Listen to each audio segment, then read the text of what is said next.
Cloaky forced to his suicide shelter, where he killed himself.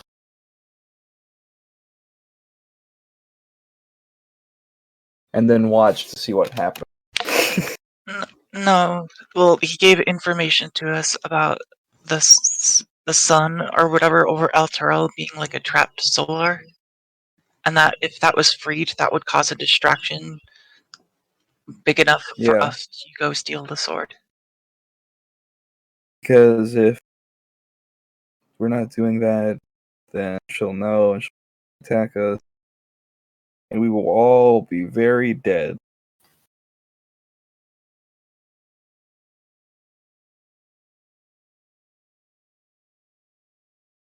Okay, so there was so he knows the location of the sword, and he's willing to tell y'all, but he says the only way to get there is to create a distraction for Zaria, which he's asked y'all to do. How that manifests is kind of really up to y'all. One would be to release the solar that is in the solar incinerator.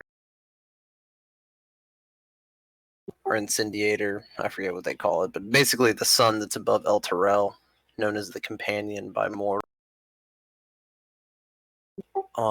Releasing him. Then there is Bell's side quest,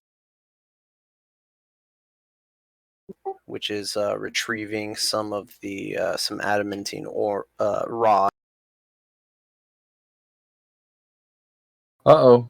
It's kind of really up to y'all. What happened? Server crashed. Oh, it did? Or at least I got kicked out. I don't know. Yeah, I think it's just you. There's still 4 of us in here. Why'd you kick me, bro? I've decided I don't like paladins anymore. Because I'm half-orc? Alright, I see. It's definitely a race thing. Yeah.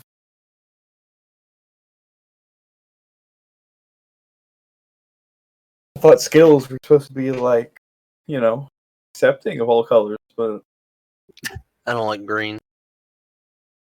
Damn, I was gonna say he's only the green Skittles, but I'd be wrong. And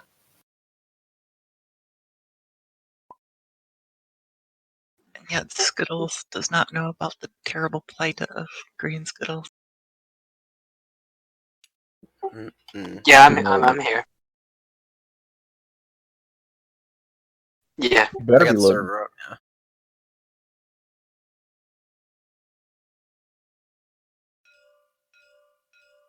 Guys, look what's happening right here.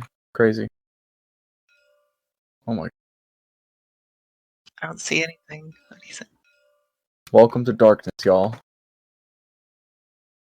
But you see the arrows, so. Did you see my arrows? Yeah, I can see the arrows.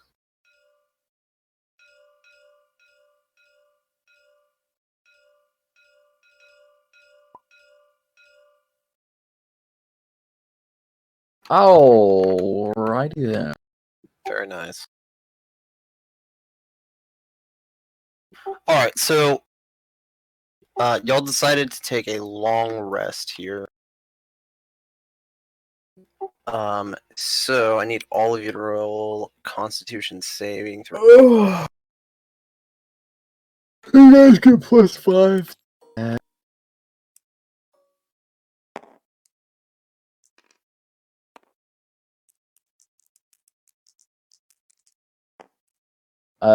25. Now, let's see. If you sleep, Barn, what's the distance that you have to sleep at? Oh yeah, I gotta sleep away from the party. Okay, so yeah. So y'all decided to sleep in here.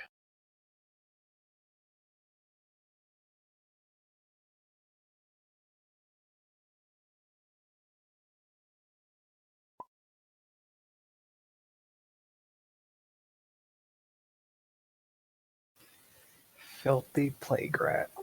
So it's 100. You're 150 feet from the party. There. linearly. We could do a little finagling with math. It's not going to be 300, no. So, yes, you can walk out. Go Is- Gargoth.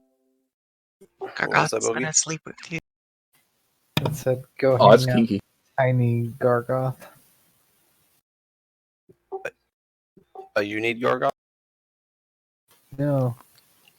Don can hang out with tiny Gargoth. Oh, okay, gotcha. I don't know if fiends need sleep, but Yeah, he's fun. Okay, so you're able to go outside, get about 300 feet away from the this crypt, the Hell Riders, and take your nap. I'd assume you do it in the in y'all's machines. Probably be the yeah. All right. So long rests, Constitution saving throws. I need who you need to beat a Beat a 10? yeah. no. Oh, so you guys have to roll 6. At least. Well, Alright. I rolled an 18, so I'm good. Very nice. I rolled a 3, but I got a 13 total, so I'm okay. Okay. Engage. 13 total. 13 total. Pass. Luminar. 25. All right. And any other mortals amongst you? I don't think so.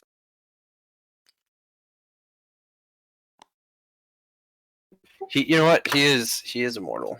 That is true. I'll roll. What about, you want me to roll for Lulu? Lulu's not immortal. She's not amortal? She's a celestial. When I say mortal, I'm talking about like material plane. Okay. Because technically, like everything is mortal in this game, in the sense of Yeah, everything died. weird creatures. Yeah. Cool. All right. So I'm sure there's a lot y'all want to do. What would y'all like to do first? As I stated earlier, y'all had the quest to get the iron adamantine rods for Bell. There was also that bounty that was given to you by Mahadi at the Wandering Emporium. There's the Wandering Emporium, which I'm sure a lot of y'all want to get. Where are we here right now? On the map of Avernus?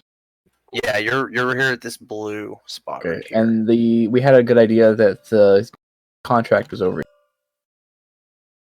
For the what For contract? Mahadi. The bounty. Yeah, you get the bounty. Well, he was last seen over here. Oh. Yeah, this is this dot represents the. I wish I could type smaller, but I can't. This dot represents where Mad Maggie, if you remember, Chunko and Clonk, Kingu, and the like the red caps, like the little mad crazy creatures. That's where they're at. Yeah. Okay. Bell's Forge is this blue circle over here. Mm-hmm. Okay, well, do you guys want to go do the contract and then maybe check on the Wandering Emporium?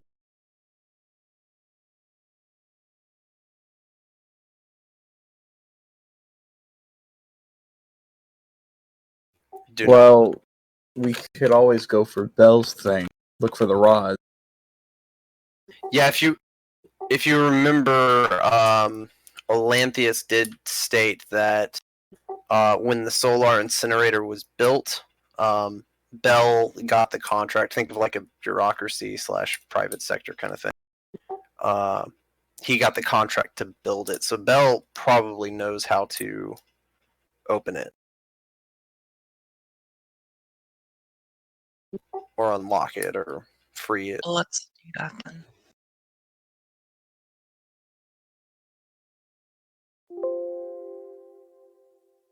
Where did he say the rods were? The thing we interrogated. Or did he did tell us that, right? Well, he told, yes, but he told the interrogator where the rods were. I believe so. Yeah, he did. So, what it comes down to is it's in a one of the flying fortresses that are around Avernus. Shit. Okay, yeah. So it's in a flying fortress, which I haven't really introduced y'all to because you haven't really run into. I posted a picture in Discord of what they look like. So it's that big thing in the background. They kind of float over Avernus. They're pretty rare. There's only a few of them, but there is a crashed one. But he didn't tell you how to get to it. Do we know we don't know the location. We just know it's on one of those. Yeah. So Okay. and it's a crashed one, so odds are it's probably like the only crashed one that's intact. So you could probably ask around for it. Ask Gargoth. I was about to say, just ask Gargoth to fly up and look for it. He doesn't know where it is because he's been asleep for or in the shield, but he could just look. Say airship. Right, you'd have to send him off to do that. He couldn't just fly up in the air. That's true. Avernus is massive. Yeah.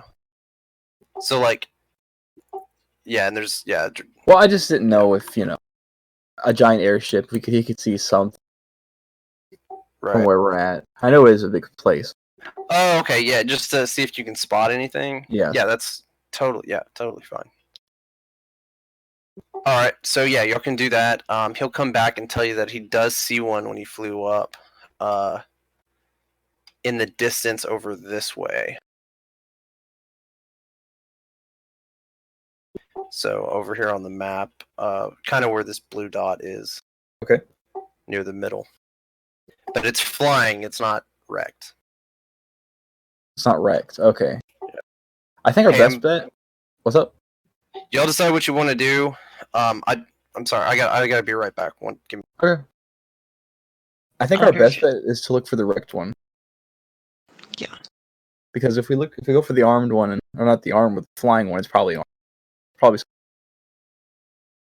I wonder if it'd be possible to do scrying on the imprisoned solar.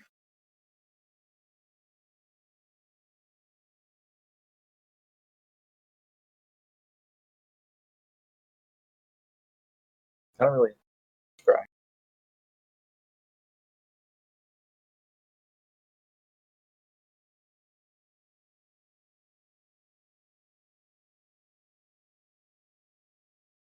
I could always cast divination and hope the DM tells us. Right. Because he will do that. I mean, yeah. He He'll make you. has Well, don't you have to roll for it? No. Oh. Hold on.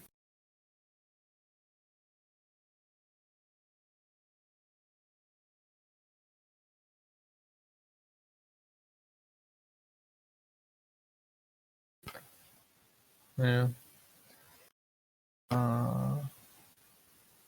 Sacrificial offering appropriate here. What now? Alright. Yeah, you ask a single question concerning a specific goal, event, or activity to occur within 7 days. GM offers a truthful reply. Reply might be a short phrase, cryptic rhyme, or an omen. So what am I asking?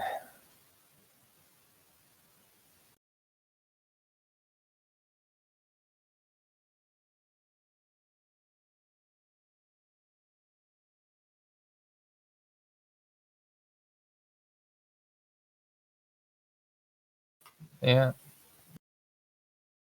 Wait.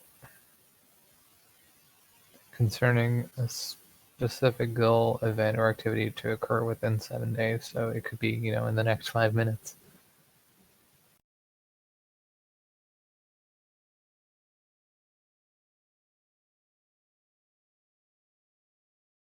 Maybe we should just. I do have a broomstick, and we have Gargoth. Maybe we should head to the Emporium, and then on the way, making him fly around and see if we don't spot. I kind of want to do that bounty first before going to the Imperium, since that's where we cash in on the bounty. True, we could try that. And by the way, let's say we only have one. We do have his fur though. Yeah, Red Ruth. I don't know where she goes. I can't remember where he. Just ask the DM again. Where? What you mean?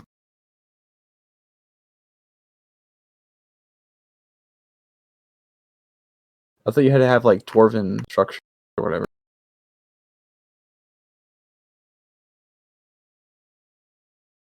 Oh, can you cast Identify on this Orb of Dragon kind?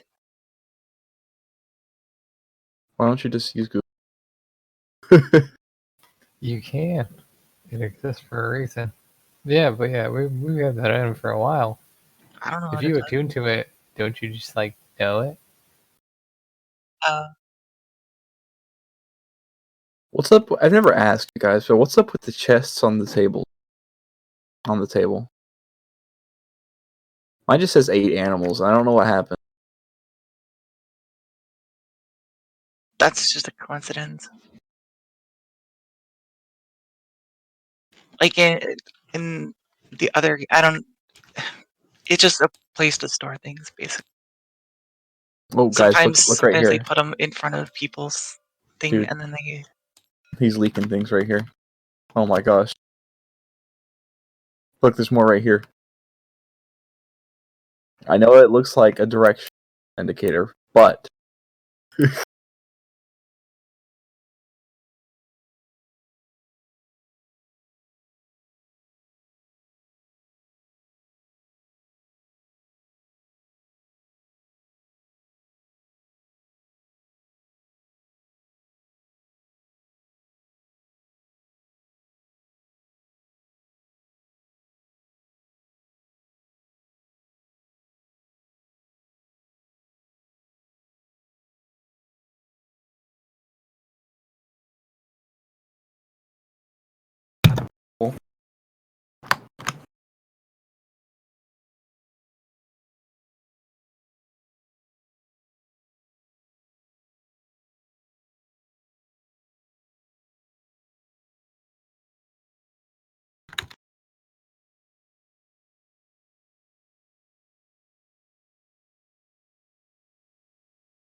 Can he fight or? Supposedly, he was their most powerful paladin or whatever, so I assume he has combat abilities. What?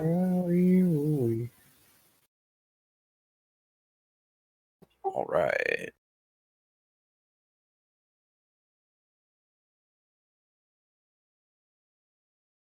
Okay, yeah, sorry about that. Okay, so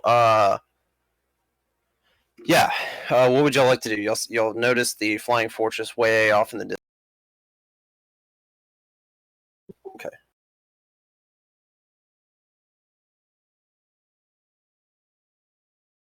So should I ask where the bounty is? Wait, who are you asking? God. Oh, you're gonna do an okay. Oh, you're asking God? Oh yeah. On God? Oh yeah, divination. I'm joking. Okay, let me pull that up. Also, do we have 10 minutes for ritualing it?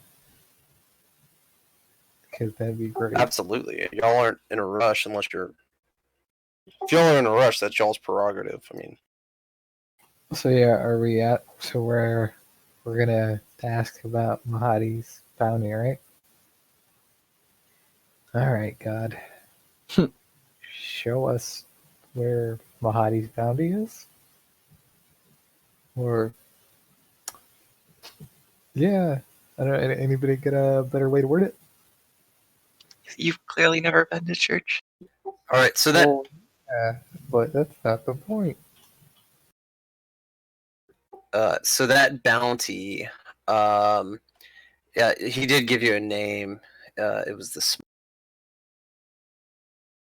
What? We have this map, right? yes. This is in your pocket. Yeah. Oh, convenient. Can I ask God to, make a little ray of sunshine exactly on the map where this guy is? On the map. Okay. Hold on. Let's see. Happy little rays of sunshine. Follow the cookie trail. Cookie crumb trail. I thought we already knew who this guy was, though. Did we? I thought so. Wait a second. I mean, Why are we doing? Why don't we just get the imp? We had like a direction, but this is like God telling us exactly where it's at.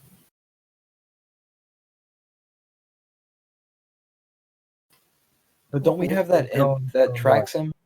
Yes, you do have an imp that tracks it. Oh, well, fuck. What's the imp? Well, you cast it as a ritual, so I'll still give you your answer. He tells you that the Smiler is, and I'm going to put it on your map. It's a good color for a bounty. Like Orange. yeah, yeah, we'll do orange. That works. $sign. Where's that?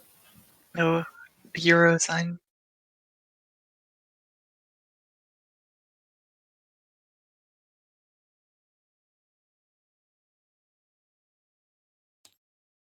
That's a really to do a dog sign. That's a lot of land to cover. Jesus Christ, God. Can't you just bring him a little closer? He pinpoints it. I just can't. I can't get smaller with a Yeah, I ink think pen. God's But he got the right idea there. It's like you say, that's a lot of land, and like a middle finger comes up with the sunlight. yeah, I made sure not to cover it. It's these hills that are right underneath the $sign, right there. The point was to go from Go Data Way to, Google GPS. We're taking Google Maps there, guys. What? Hey, man, we don't talk about it, all right? Okay, boys. It's a goose. Let's All Yeah. right. God has spoken. Can we also bust out the imp? Okay. Maybe like when we get around this, just in case he moves. Still have. Sound good? Maybe. Yes. No. Cool. I just need to do one thing.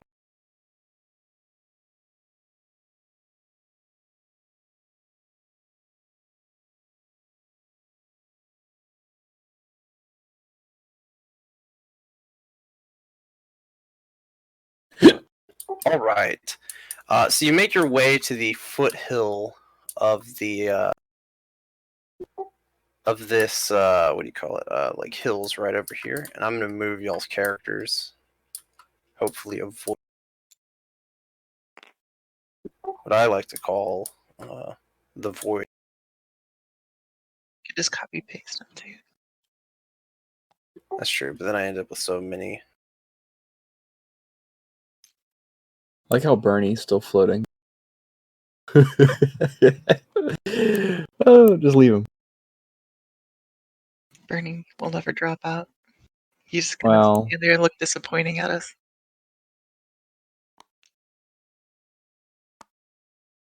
That you chose a My Little Pony over him. How dare you? My Little Pony. What are you talking about? Speaking of Mooncolor, where'd she go? Where's her character model? I mean, she's not like with us at the moment, but Hold on, I've got character it over model is not.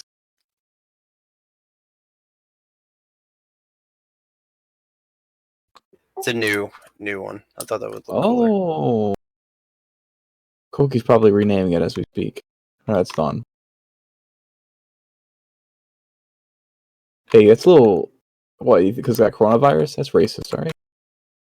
The armor. Okay. The armor looks like a lamellar. Also, I think the horn got bigger. Must be happy to see us.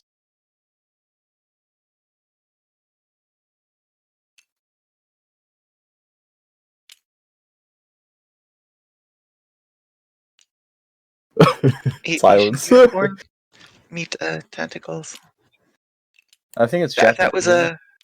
that was a Asian unicorn, then the horn would be blurred out right now, or replaced with a tentacle.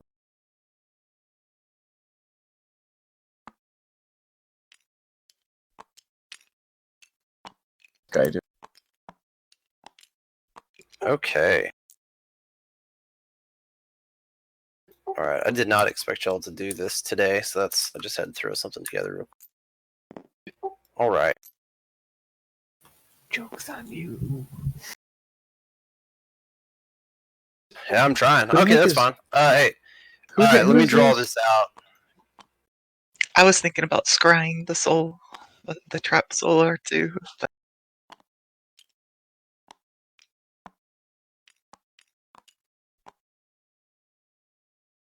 I thought I could ask like more specific questions or. What's it like burning alive?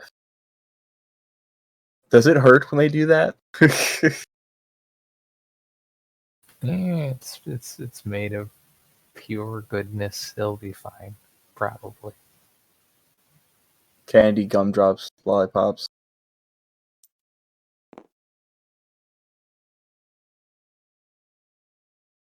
Right. So you approach this this hill that your god has divined you to, and there looks like there's a well laden path in front of you between two really large boulders. I mean, think like hill-sized boulders. And this path kind of leads in to the middle. You can't really see beyond because of some like debris that's sticking out from the rocks along the. I would Sorry like to draw extra, but that. I would like to get out the impy. I think Quokey has. So, Quokey, can you get the imp? Get what? Can you release the imp? Release the hounds. Where Smithers. is it? You have it. It's that little Oh. gemstone thing. Okay, yeah. I do that thing. I could add a command word. Faithful service is what I have to say. Oh yeah, Or what it says in quotation marks. Wait, what are you using? Sorry. The imp Mahadi gave us. Oh. Yeah. He okay, so he springs forth and a little imp pops in front of you. Got one somewhere. Actually, that's fine. I'm not gonna pull it out. But the imp pops in front of you and he like starts to sniff the air and he points into this area here in front of you. And he says, I smell them in there. Yeah, he's been here very recently. Where's my other raptors? So he tells you that's not part of the deal. He doesn't get to get put in harm's way. Okay, yeah, I got it. I got the I cast a bunch of spells. bunch of spells. Alright, yeah. I'll Okay. go. Is this like a little... What is this thing? I was gonna draw debris through here to kind of obscure but then I just stopped. So you can inch your way through. Now, Lumen, I'm going to describe to you, and this goes for all of you as you walk through this path. As you start going into here, it starts to get cooler. Not like it's cold, but it's not the uncomfortable temperature that you've succumbed to while being in Avernus. This is like your first time back at like 70 degrees Fahrenheit kind of deal. Like normal temperatures. It's like South Carolina on a cold day. There you go. So it's starting to get colder. Yeah. This whole time has been like an uncomfortable temperature, about 110. 100 to 110 fluctuates. Yeah, so it gets a little colder. And then as you kind of breach this passageway, on the inside, you see what appear to be trees and like lush green grass and like shrubs and shit like that. I'm gonna have one of my dryads. I should have it to you, by the way. One of them's gonna cast pass without trees, and we're gonna. I'm gonna make like a what do you call it? A hide check for the party, if I can. Okay, perfect. So go ahead and do your hide check.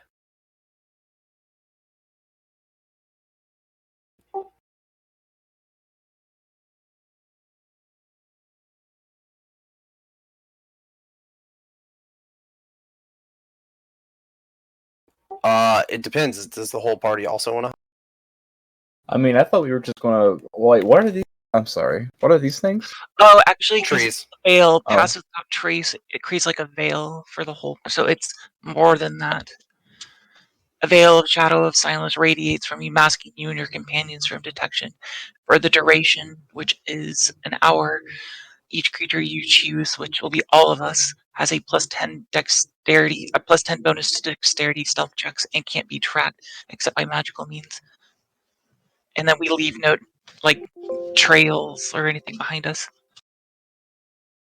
So Okay, cool. if I make it for the party, it'll be with advantage, but Okay. I think who has the highest dex? Probably you. Okay.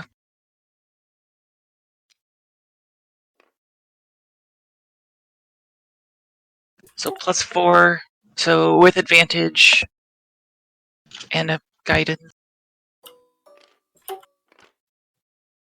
No. It's not a save. So 15, 16, 17, 18, 28 for our hide. And we're magically masked as well. And that. So moving forward. Okay, perfect. All right. So as you all enter, you see the same thing, but you don't see any living people. As the imp enters, he points back over to here, to this corner, over this way, and he says he smells them coming from that way. But he smells some other stuff too he's not familiar with. Sorry, I farted. But you guys can keep moving. He said, actually, it is you because you stink all the time. Actually, I take it back. Sorry, wrong. The imp is familiar with the smell. It's the smell of blood. Of blood? Yeah. Oh, yeah. What kind? But yeah. He's not sure. Am I sure? Oh, yeah. Go ahead and roll a perception for smell. Is Mooncolor with us? Is who? Mooncolor. No. Yeah, he's back over there. No, he's not this with is a character model. I just wanted the model in case I needed a vamp.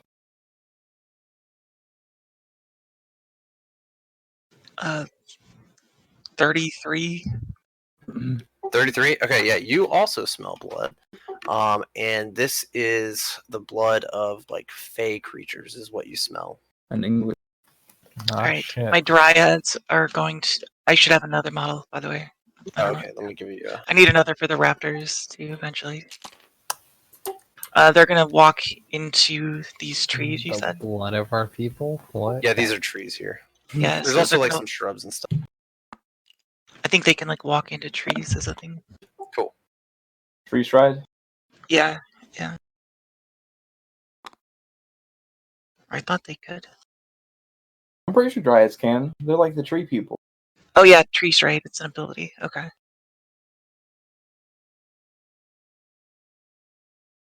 Okay. They also don't see anything, but they do hear something. This one does. Do you have any type of communication at range with them, or do you want them to just report back to you? Or They can like walk in and out of trees, and they look around and come back and talk. okay, all right, yeah. So this one over here, I don't know if their names or they're not, but this one over here on the north side, he does hear like laughing over on this side. So when he reports back to you, he's going to tell you that. And it's like laughing from a lot of little creatures. He recognizes being a dryad from the Fae and a Fae. He does recognize the type of laugh that's coming from. It's coming from red caps. Oh, those And mushroom imp things. yeah. And but there's also another creature that's laughing as well. We should just throw fireballs in that direction. They're also gonna talk to the trees as well in their investigation. Okay. I need to pull up a dryad.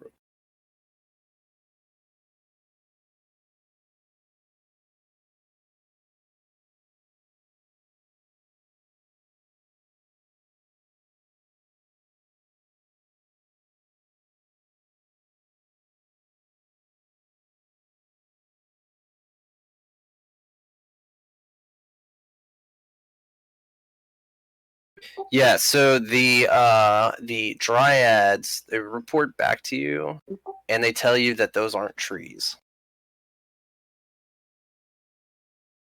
Okay, so I didn't walk into them. You did. Yeah, you did. What does that mean?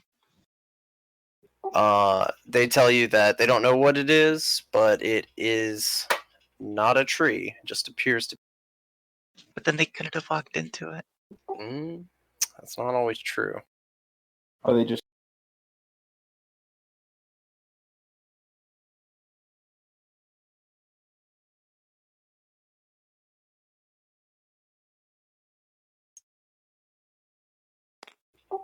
Get out? Are y'all leaving? Or What?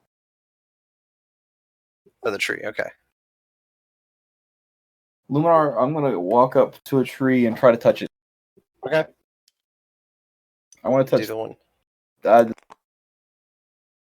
Okay, yeah, so as you reach to touch it, your hand goes through it. You also notice that the grass at your feet is not reacting to your steps. Yeah, guys, these aren't real. So, you guys want to ignore this? You can hear the laughing Luminar from where you're at as well.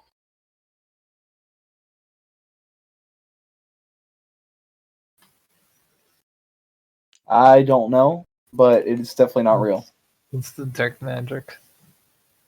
Detect magic. Yeah, there is if you use detect magic, you will find that there are hallucinatory effects that are magical, I arcane. done did it. I think Dawn may have slipped that absinthe in our drinks this morning. There's no flowers, just Oh, those are just flowers? type. Yeah. You also know, Bogey, that with that detect magic, that you could use something like dispel magic to rid this area of it as well. Ooh. 1 second. I would, but I only have 2 of those slots, so. Hey, would a dawn have passed since we last session? Would a dawn, a DAWN, have passed since the end of last session?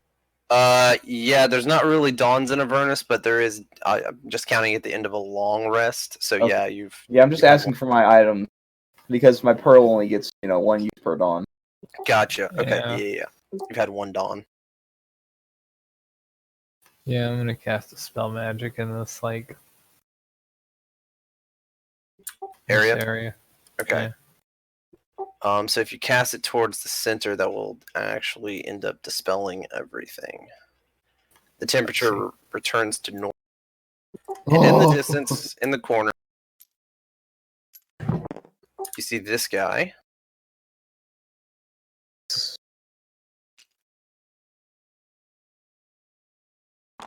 With these guys, who they were laughing, and then as you spot them and they notice that their surrounding is,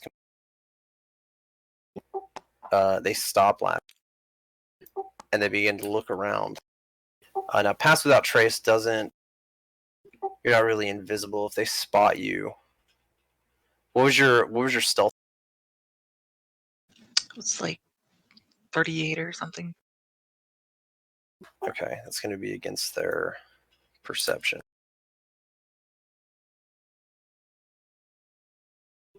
Bring a roller. Are red caps evil? Or would we know that they're evil?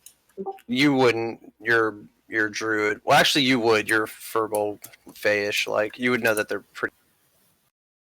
They're neutral or evil? Just like neutral, No. chaotic.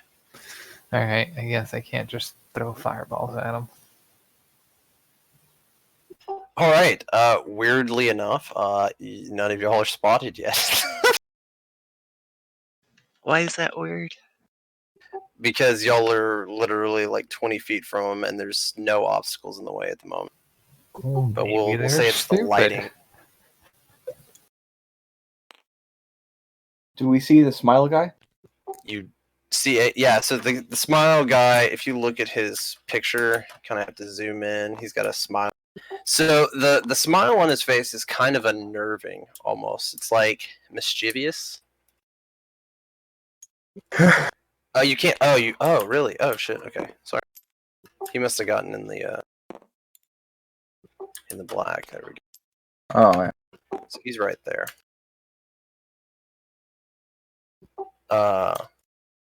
Yeah, and so you hear this red cap ask what appears to be the smile.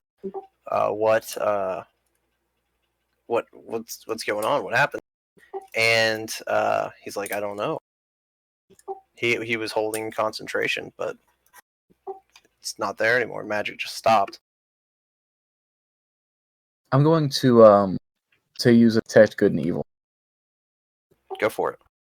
and I want to see as far as if him. I know we have an imp and all this mess over here, but if he is good, evil, or what? If he's any of those, Okay. undead, all that, man.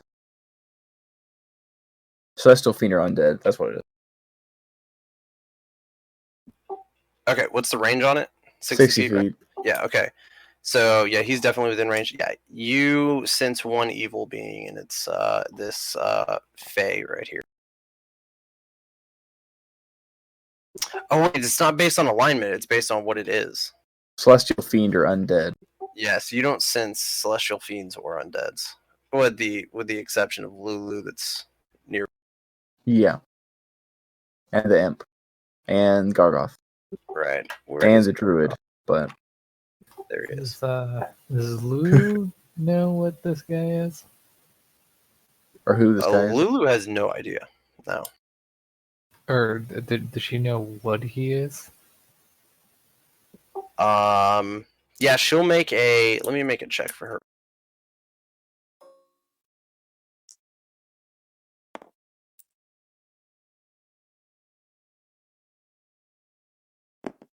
Yeah, she doesn't. She has no idea what he is. Dang it. Most she can tell you is looks like some sort of elf or fae, which is what y'all probably already gathered at this point from the information. He does look kind of elfish. He does kind of have elfish features. You guys want to? Does he want him alive or does he want him dead? Dead. Specifically dead? Yep. Okay. Alright, guys. I guess we're doing. Alright, though. Both my dryads are going to cast Entangle right on top of him. Okay, let's go into combat. I'm gonna pull all this shit over here real quick. Do we know he's evil? Maybe we should ask.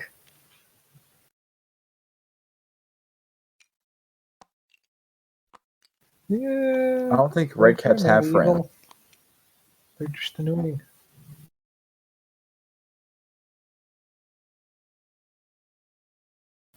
I mean, maybe we should ask why. We could just why talk to wants them dead. after they're entangled.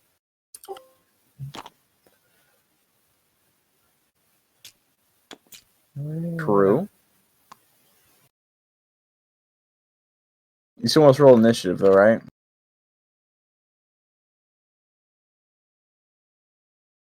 Hello? Yeah. Well, I mean, yeah. If she's casting entangled, definitely roll initiative. Casting entangle twice. Wow, guys, starting the night off good.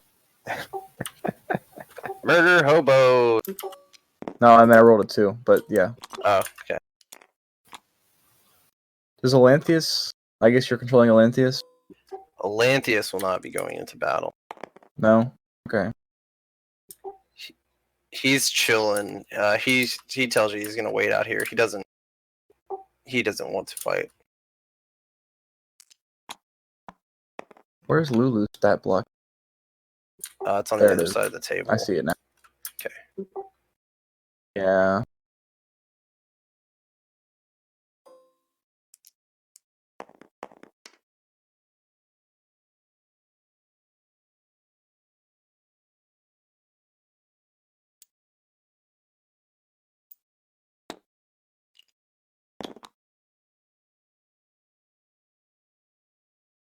Forget about Gargamel. I don't know what happened. What? He's over there.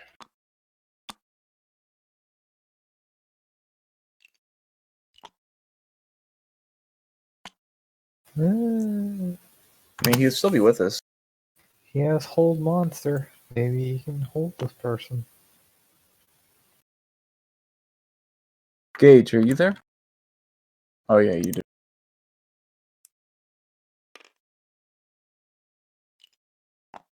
Yeah, I'm in my thing. Does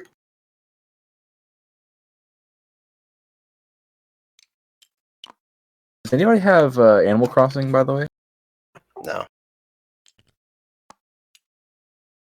Cool. No, but I've seen some pretty punny screenshots from it.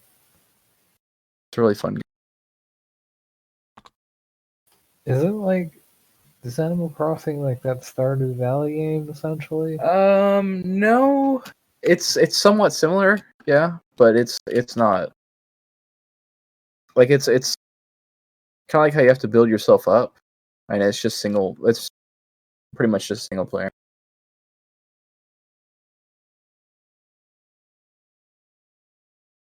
But it's definitely just like Stardew and how it's a chill game that it just takes hours to play.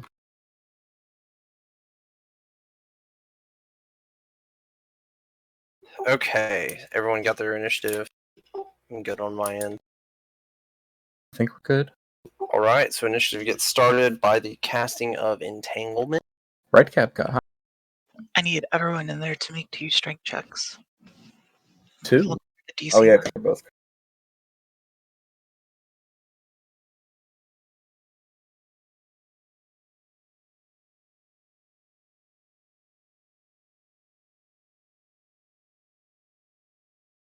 Okay.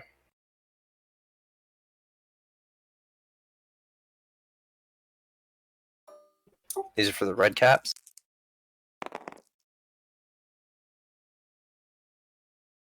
I'm trying to find the DC for this.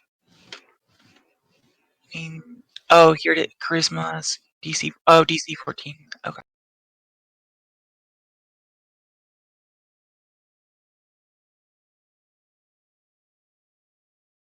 Okay, so I gotta beat DC 14? Yeah.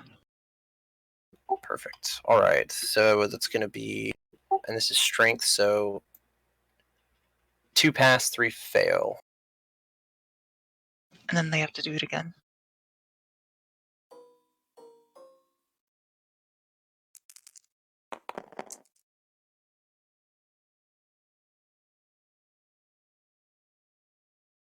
One, two, three, 4 pass, 1 fails, and the one that failed was also failed in the previous one.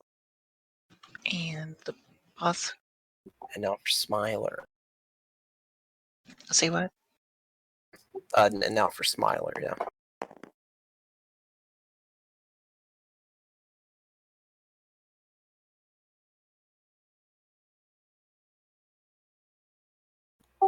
Okay, so Smiler fails the first one and the second. So only 2 passed twice.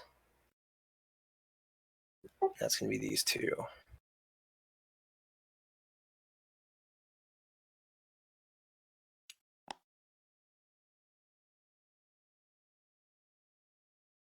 Okay, the rest are entangled.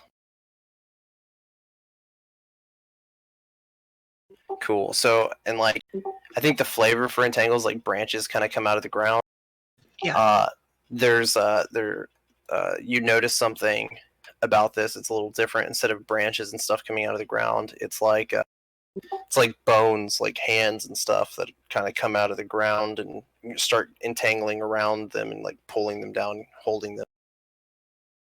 Okay. So restrained, it says attack rolls against the creatures have advantage, and the creature's attack rolls have disadvantage, and the creature has disadvantage on dexterity saving throws. Correct. So if we like spells at them, they have disadvantage that require dex saves anyway. They get disadvantage.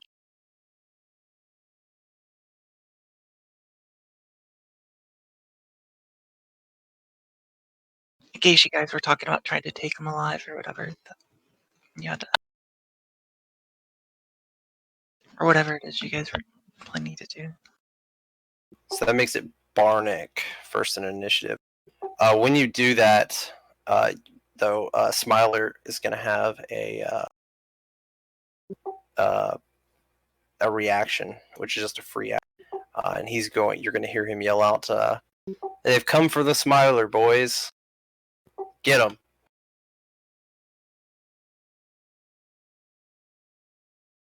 Jesus.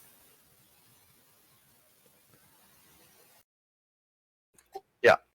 Can we not murder Hobo this quickly?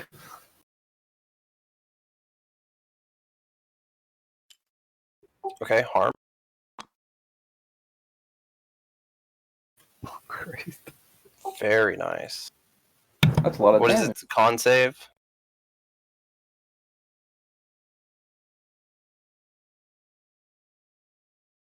$12. Okay. Con save of 12.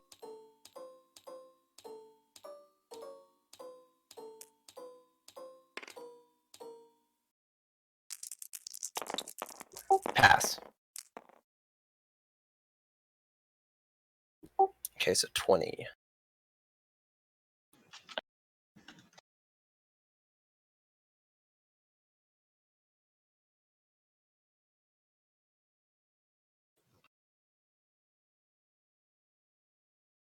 Okay. Okay, that makes the red caps. So to get out of entangle, what do I need to do here? Make a strength check. Okay, it's left to right. So the one next to the Smiler and then going counter. Did anybody roll for Gargoth? No, do we have his stats here? They're on the other table. All right.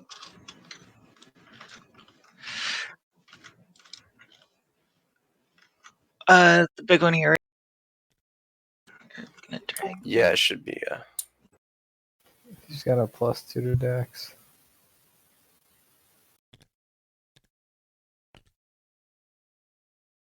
Okay.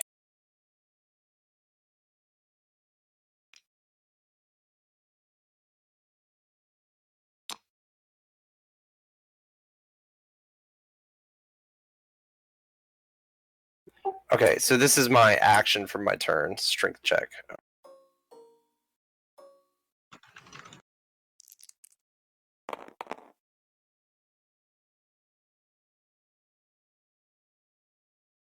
Okay. Oh, actually, I only need to make 3 because 2 of them are not restrained. These 2 passed the original. So 1, 4, and 5. So 4 and 5 already failed, but it looks like 1 is passed. Is it a stacking effect since it's 2 spells, or like the one that failed twice, or is that? Yeah, I'll make it a stacking effect. That's fine because it's from 2 different sources.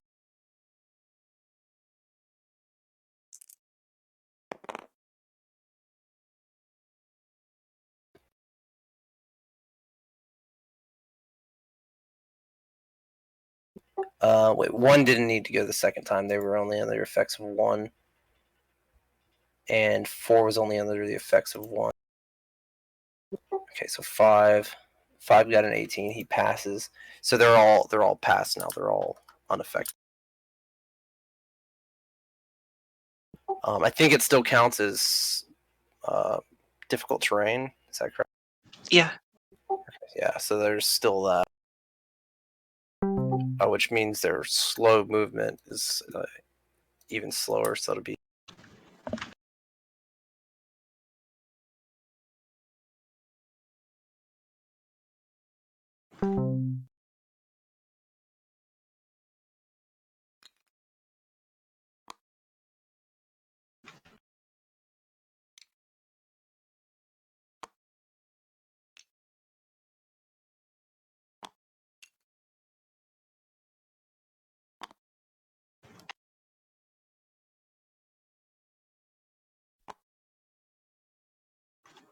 Okay, and that will be their turn. Puts it to Quokey.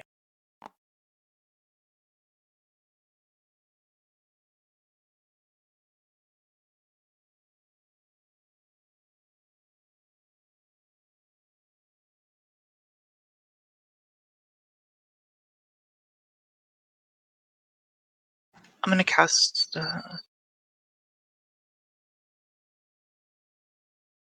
I'm gonna fly straight over all of them, and without going into my own grasp. Okay. And carry Dawn right over to Smiler. Okay. Just hovering above the ground, I guess, as I can. All right. Just remember that you're hovering there for me. Cool.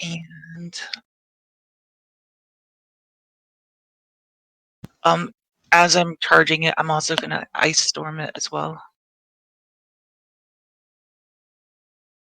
Okay. Yeah, go for it. So Ice Storm, where are you placing it?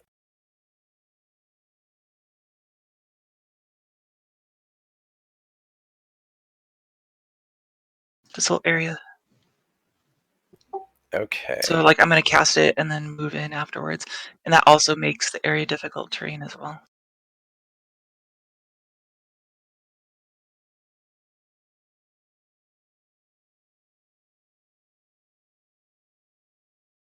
So kind of taking up that area. It's not a perfect circle. Hold on, maybe I can do it better. I don't know how these work. Spell save is 19. Like that? Okay.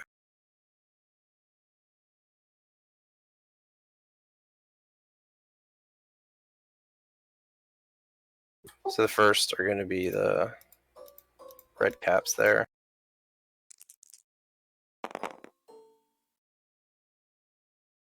And you said 19 to pass? 19 for half. And that is a shitty roll. Jeez. 20 damage. The ones are bludgeoning. So 2 of it is bludgeoning and 18 is. Okay. So they all fail?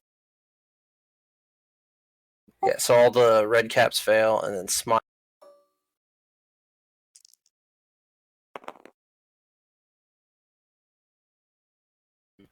also fails.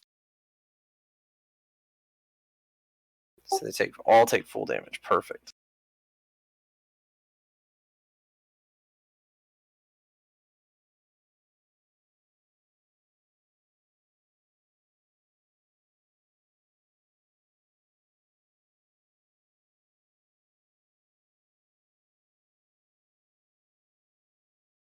All right, who's next?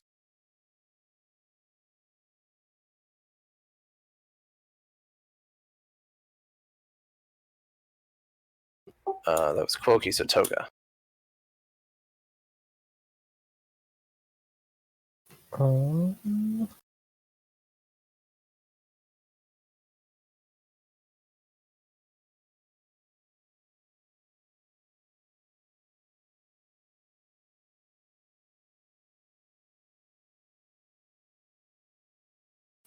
1 sec. I gotta look this up.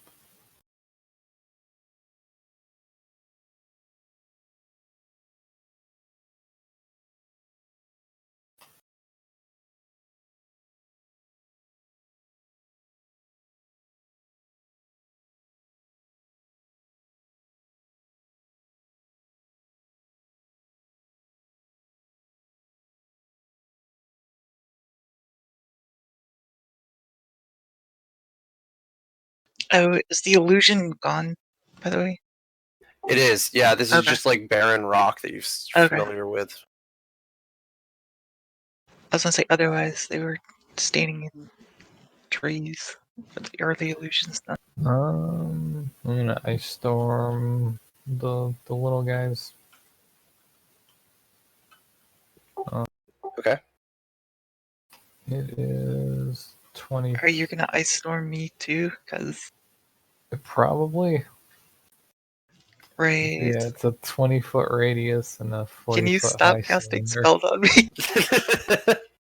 I mean, it's on the little red guy, so I don't think it'll hit you guys.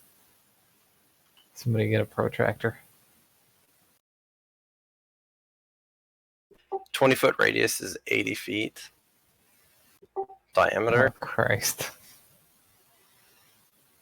So that's 20 feet there. So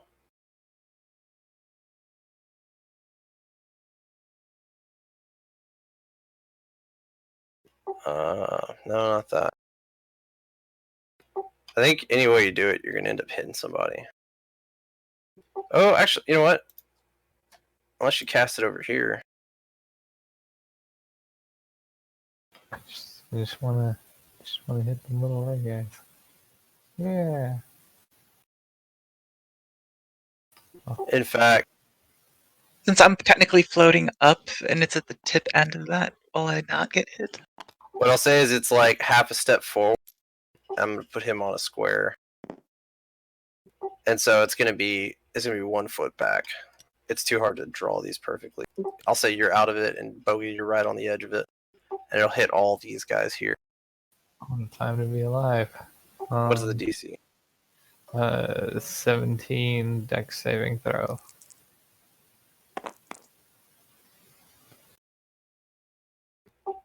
All right, so they all fail, Oh, exciting. and then Smiler gets pass. Alright, so it's 2d8 bludgeoning and 46 cold. Let's see.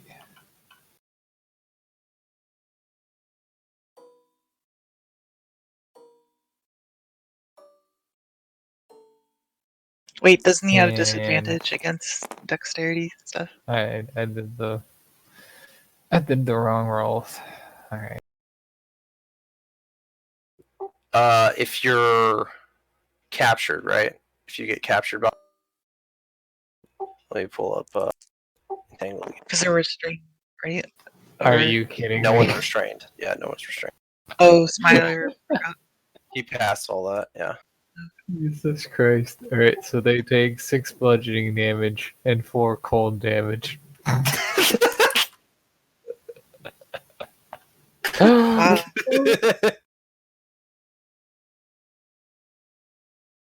Yeah, that's pretty. We did it, pretty good. boys. And it's all difficult terrain. Alright, This that's place all has I got. been made difficult terrain 4 times over now.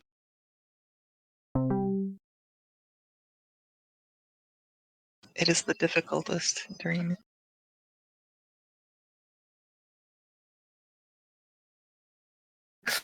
Oh fuck. Okay, that's so funny. Okay. Wow, very nice. That puts Gargoth Urzel. What you gonna do? So far, Alright, I'm gonna do Scorching Ray. we've minorly inconvenienced all those little guys so far. I'm gonna use it on these 2 red caps. And are we attacking Smaller as well? Yeah, they've attacked him. It's up to you. Yeah, I'm gonna attack him. Okay, scorching ray, so right down this line, basically. Yeah. You might have to reposition to like right there. Make sure you That's get cool. that. Cool. Don't step on the dryad. They don't like that. I messed up. Ignore that roll.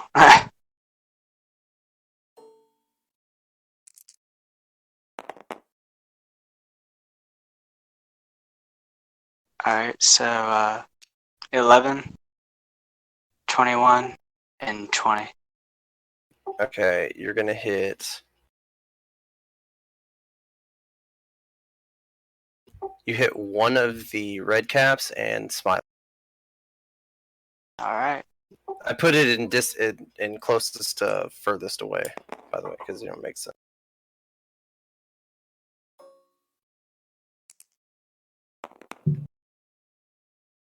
Alright, 8 and 9. Okay.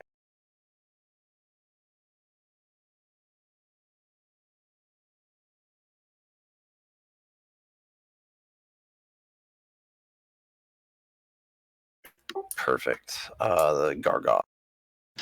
Fear aura. So every hostile creature has to make a Wisdom saving throw, DC 21, or they become incapacitated. On a failed save, the creature is frightened until the start of the creature save throw. So you're reading it. So. Yeah, within 20 feet. So where do you So want to move him? for my actually, he's gonna fly over the difficult terrain and go right over these little guys and go right to some. Okay. So he's flying. You'll have to remember that. And then fear aura. Perfect. And then I'm gonna start rolling my attacks here too. When she ready? What's the DC for that? 21.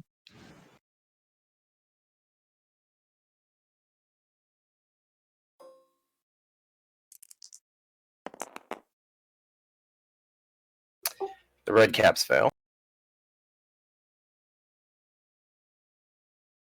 Okay. So I get 4 attacks: bite, claw, and mace and tail. What is it? That is Oh, the Smiler. bosses. Smiler Got you. fails. Right. Yeah.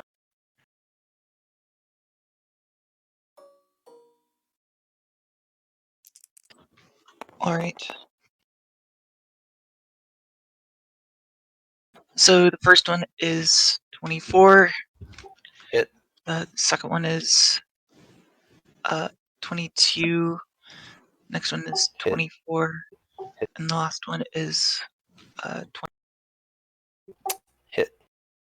Okay. So then the damage is 46, 66.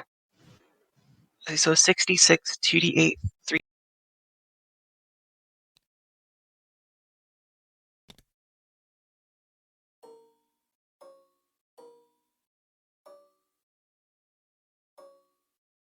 And then I think did I roll too many 8s?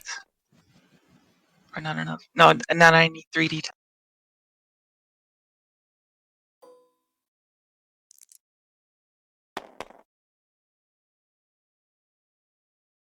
So that's 54. 8 times 4 plus 54.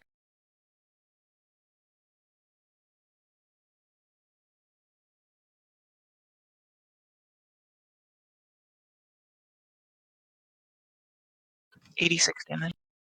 86. Big number.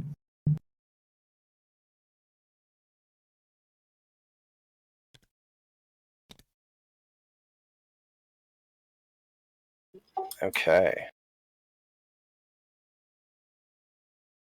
And that makes it Dryads. They are going to attempt to constrict the area. So everybody that's not floating or flying right now in that area has to make the same saving throw again. Okay. Twice. DC 14, I believe. Alright. Ooh.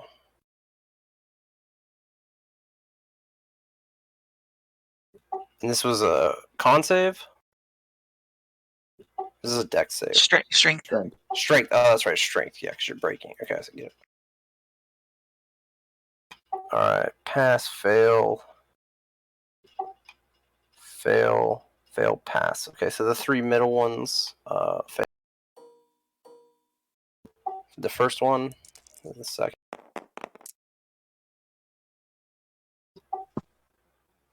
Pass. Middle one passes, and the last one passes. So it looks like this guy passed twice. He's good. And the bots do. Yeah, let me annotate while I've got it here, though.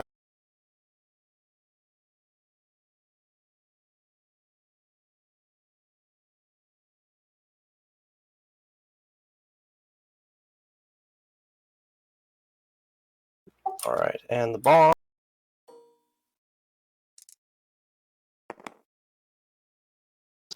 Pass.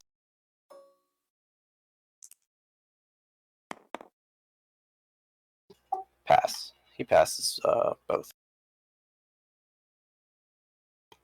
All right. Are they going to move or anything else? No. Okay. Then that makes it Smiler's turn. Okay. He kind of exclaims, like, "Oh, Mahadi really wanted me. Interesting." And then you see him vanish right in front of you. Is it not Gargoth? Or did Gargoth go already? Gargoth went. Yeah, he did like 86 damage. Or 80 something damage. Interfere aura. Yeah. Okay. Smiler. What the heck did I just miss? So Smiler disappears directly in front of you. And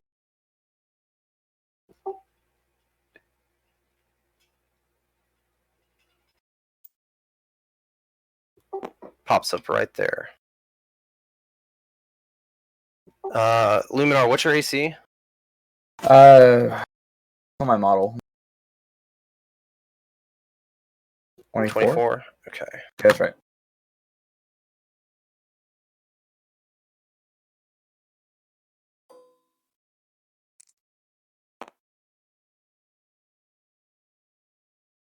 Okay. He's going to end up hitting. So it's not a big deal. And you take 9 piercing damage. Oh my gosh.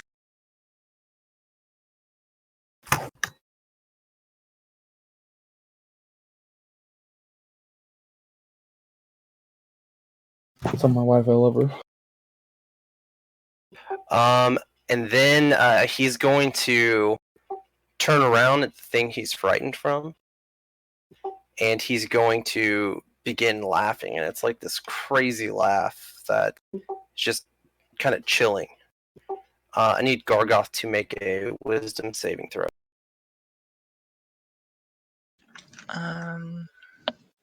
Okay.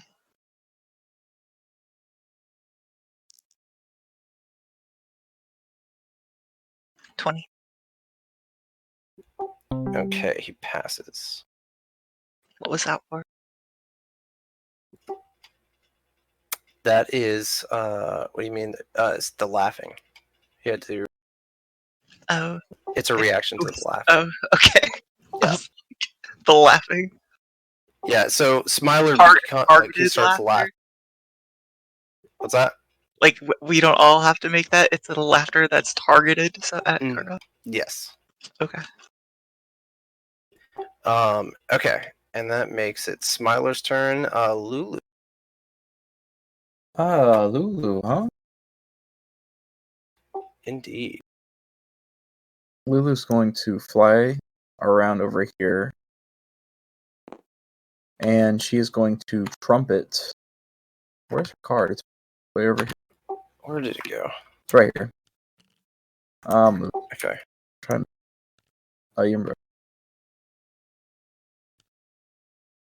she's going to blast them with the trumpet of blasting. Ooh, okay, cool. So what's the save for that? 14 Constitution. 14 con.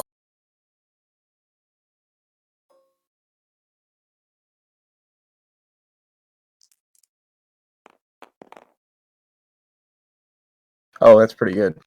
That is really good. 14 con. So we have fail, pass, pass, pass, pass. So one fails. And- It's this one here.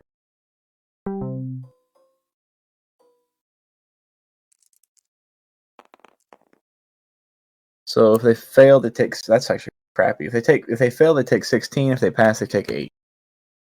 And if they failed, they are deafened for a minute.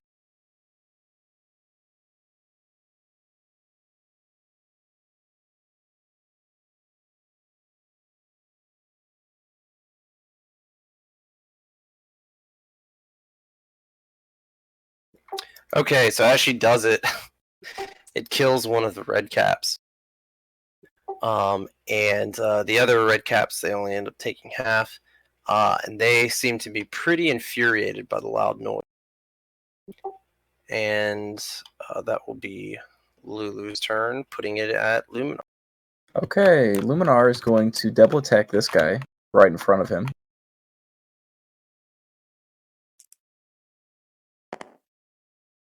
And do really crappy rolls for it. 18 and 21 to hit. The 21 hits. Okay. I'm going to Divine Smite as well at first level. Okay.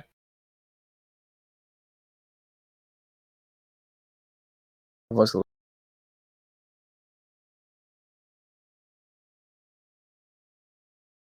Where's what? 3d8. Oh. 3d8 and plus 5. So he's going to take 19 damage. And then I'm going to cast Shield of Faith on myself as my bonus action. Okay. Perfect. That makes it Barnick's turn.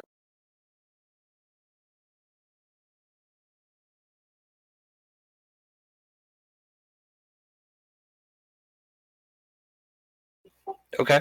Cool. I like it. And that makes it the remaining red caps. So this is all difficult terrain right up to boat, but they'll be able to make.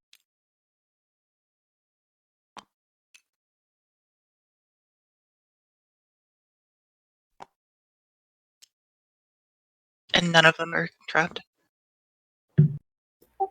Oh yeah, they're under entangle again. Sorry, hold on. Let me roll my saves. So this one's not trapped here. He passed both. Wait, no. This one failed both, and these just need to pass one. So they'll need to pass this first.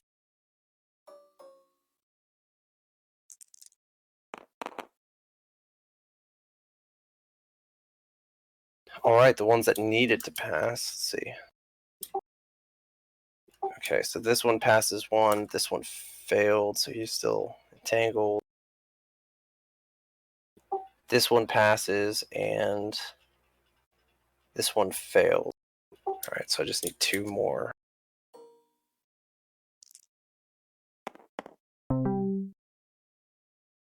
Okay, this one's still entangled, but this one is not. And he's able to use his speed to get up to Toga. Well, half his speed to get up to Toga and attack. Toga, I need you to make a dexterity saving throw. Oh no.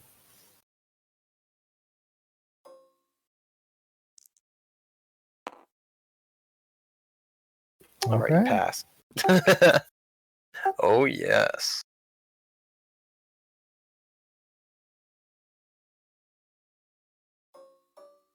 What's your AC? 28. Okay, 1 hits. Oh, ignore that. Ignore that.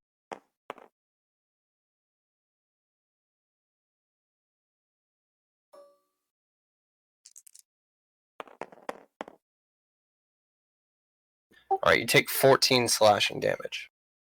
Alright.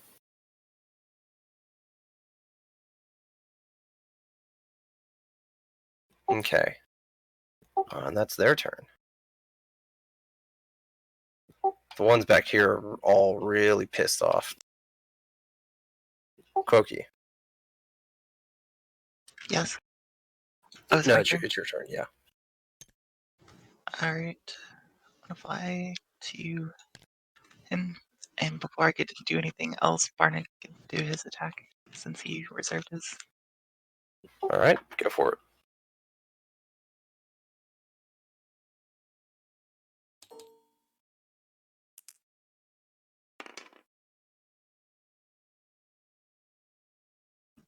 Actually, never mind. I already said I did.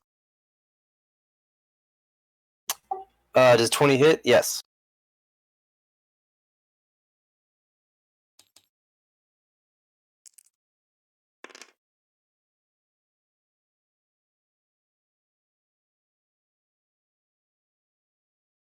Nice. Alright, so the Smiler, he collapsed. Okay. When he collapses. Oh, he dies. He's dead. Okay. And at the same time, you hear all the red caps kind of be like, they went from pissed off to just like bored. Like, oh, well, he's dead. Alright. For the rest of my turn then, I'm just gonna eat out Smiler's heart. Okay, cool. Take an action to eat heart. I like it. Okay. Toga Bear.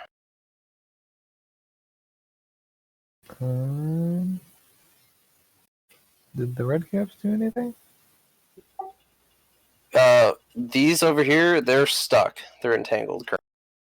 This one that's next to you attacked you. But now they're like acting bored. And like they've let their guard down. Like the moment this guy died, they're just looks like they lost all loyalty. Exciting. If I reposition myself around this guy, does he get an attack of opportunity on me? Well, he looks. I mean, mechanically, yeah. It doesn't look like he would. He's just kind of dropped his guard. He's even looking back at the other red cap. Could just let him go.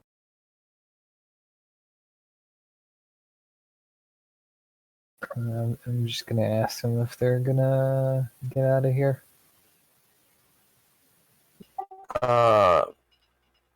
They tell you that they're not going to get out of here, but this is kind of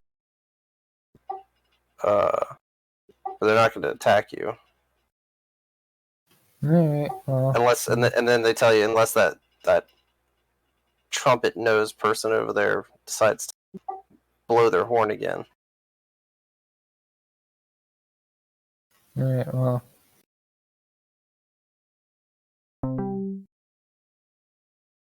Oh God. Oh, I don't know. I don't think I would know that. Or do I know that?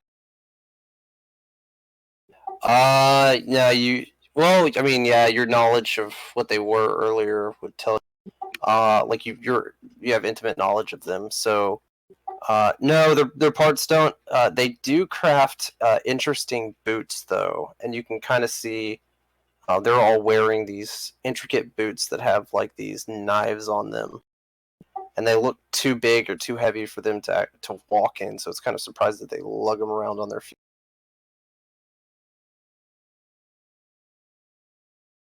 I'm just gonna pass my turn.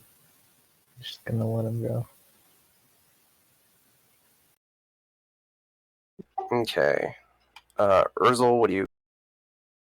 well, he just went AFK, so he's not going to do anything. All right, He so just told he's me to be right holding his back. turn. So it puts Gargoth in the Dryad. Can we just let him go? Yeah, y'all. Yeah, if that's something y'all I know, want to but do. I'm saying to Cloaky, she's controlling the Dryads. I don't think it's a.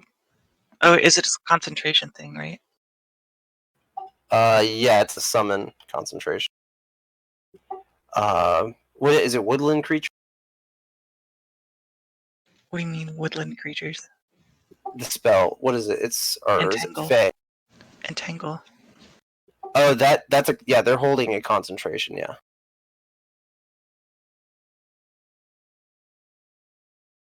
All right, I'll release. I'll drop the concentration on the entangle. Gargoth's just gonna growl at them to get out of here. We're not gonna. Well, they are because Gargoth said so. Oh, They're currently under the fear aura of him, and they're frightened by him. So they're gonna end up walking past y'all and make their way out. You could, yeah.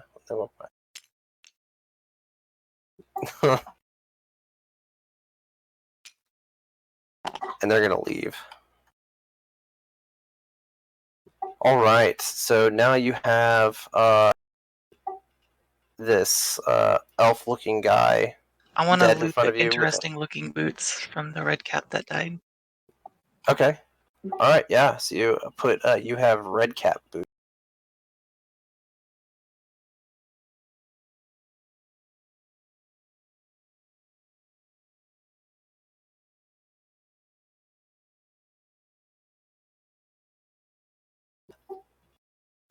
You could probably detect magic as a ritual without having to waste. Or can you do identify as a ritual too? Oh, okay. Yeah. Yeah. Then you can identify them. You'll notice that they're mundane. They are mundane. They're not magical. But they've got like these they kind of look like velociraptor hooks coming out of the top of the, but it's like a knife blade, like almost like they welded a sickle onto them, and they look like they're pretty heavy.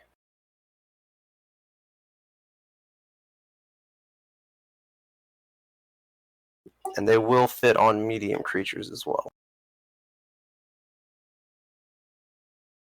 So what did they do? So if you charge a creature up to 10 feet away, and then between 10 feet and your maximum movement speed, when you approach that creature, they have to make a DC 14 Dexterity saving throw, 10 bludgeoning damage, and be knocked prone. Cool.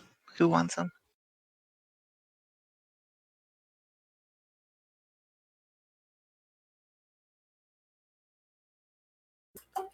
No, this is like automatic. They'll have to make a Dex save against you, but they automatically. I'll put it. It automatically happens. You don't have to make an attack. This is just like you running at somebody and then kind of like jumping forward on their chest or something, and then you can still take your action. So that's the.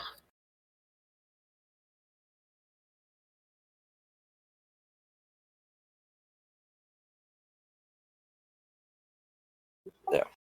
It's a lower Dex save, so it probably wouldn't work on higher level stuff, but on trash you can easily use it.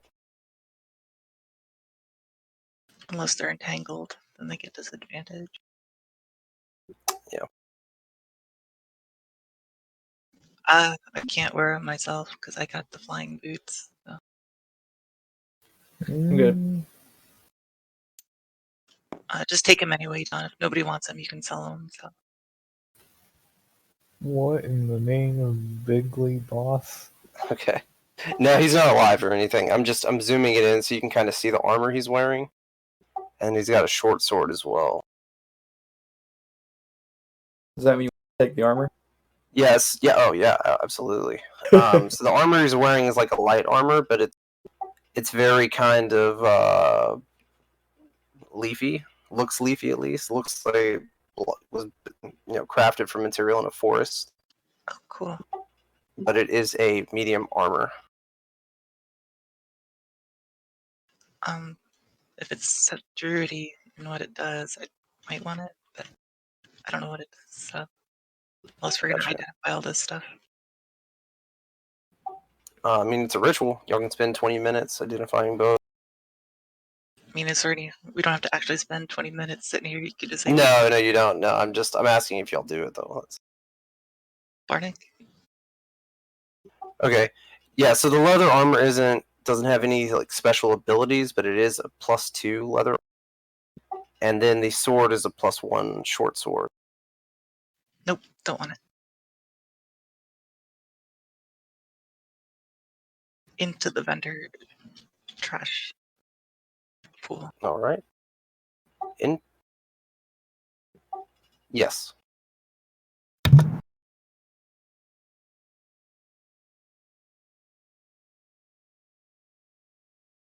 You guys want to head back to the? I'm gonna chop his head off, put it in my Yeah. bag as proof that we killed the guy. Smart. Okay. All right. You guys ready to go? Yes. Bounty complete. I'll use the last eye on my compass. Oh, so you're out of compasses? Oh no. Oh, you had one eye, and you're saying you're using it right now. Yes. Gotcha. Okay. All right. So, pull out my handy dandy little coloring thing for the map. You spot the you don't spot, but the it guides you to the other side of the river Styx. Over near this black pool, way on the right side over here. So if there wasn't north, south, east, west, it would be to the west of where you currently are. Or east, it'd be the east of where you currently are. It's this light blue dot. Okay. Okay, couple things before you go. You got to get across the river Styx. Could we find another? What's up? This is a particularly wide area of the Styx.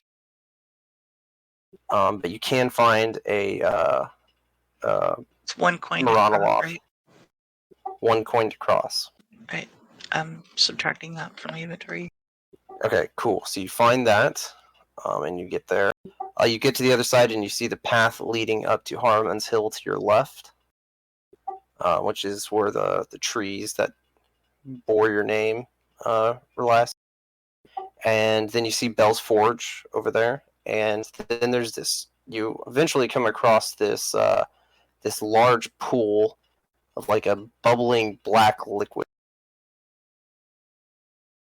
It's like a lake. I don't even call it a pool. It's a huge lake. A lake of tar. It appears to be tar, but you're not quite sure what it is. Gargoth answers yes. And you wouldn't feel like pulling a Tasha Yar right now, or?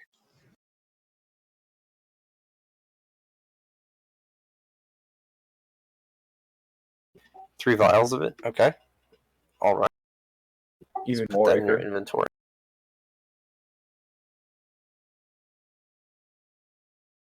Okay, and eventually, if you're not going to do anything else there, eventually you make it safely to the Wondering.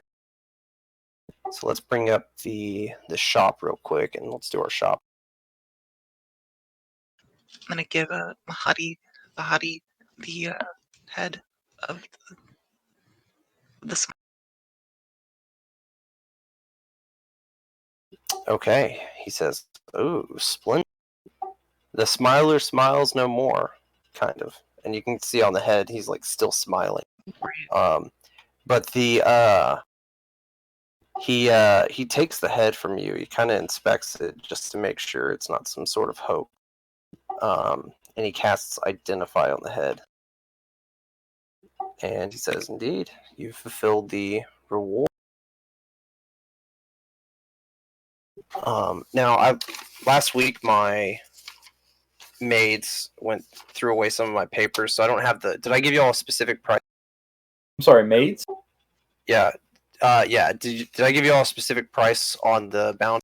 I can't remember if I did or not. And I don't don't have those think notes so. anymore. Remember either? Yeah. I don't Okay. think Yeah. you did. So I think you just said we had a bounty. okay. So it'll be 10,000 gold. A piece? No, not each. Overall, he hands a Yeah. bag of 10,000 gold to you. Quoki. So what's that divided by? 5? 5. $2,000 a piece? Yep.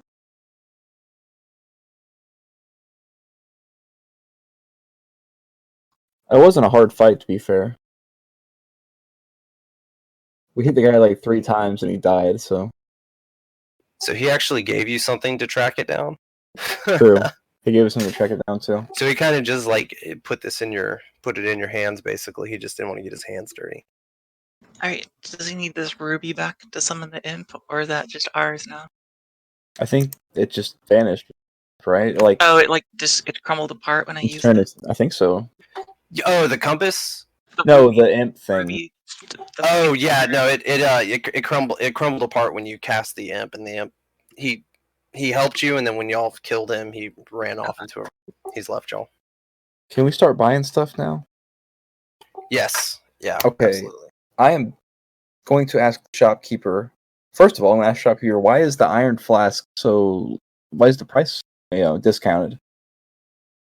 He says he thinks it's corked. He's not sure, and he just kind of forgot he even had it. So yeah, so it's for sale. Okay. Well, I'll take that. All right.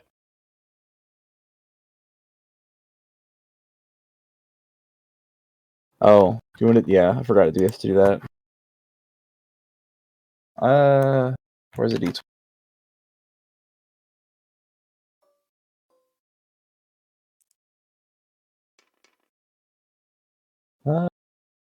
One. It's 30. 30. Okay, that hits the 30% mark. So, But I don't get it on the 500, do I? No. Once Okay. it's discounted, if it's red text, it's not discounted further. Okay. Never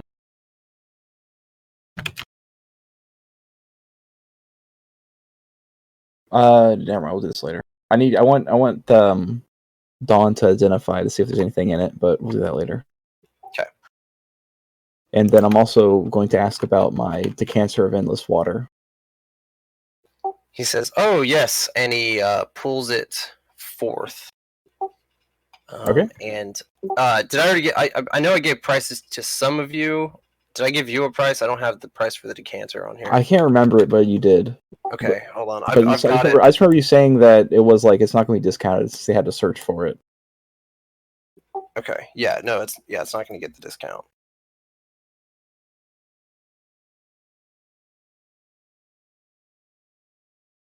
All right.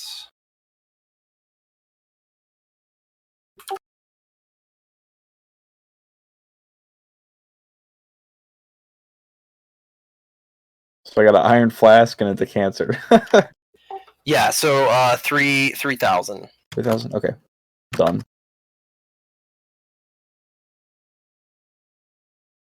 Okay. Anyone else buying stuff, selling stuff? Don't forget, if you want to sell, put that in that list. I can start putting prices down. Does he have anything that would increase my realm of conjuring and ability to maintain concentration for that? Conjuring things. As far as concentration. For concentration. Oh, okay. He doesn't have anything right now. Oh, he does have your special order item though. Is that what you're asking about? What was the special order item again? For your to hold your concentration. I forget what it was called, but it was a magic item to hold 2 concentration. Okay, how does that work? He priced you at 5,000 gold. So for your summoning, basically, if it's like if you have to cast a spell that holds concentration, you have something summoned. The concentrations are separate because the concentration will be held through the other item. Okay. What is the item exactly? So he pulls out. It's a little box. I don't have the name written down on it. I'm gonna call it Mordecai's Enchanter box. And so it's like a little box that you'll have to hold when you cast, though. Mordecai's Mordecai's box? Yeah, Mordecai's box.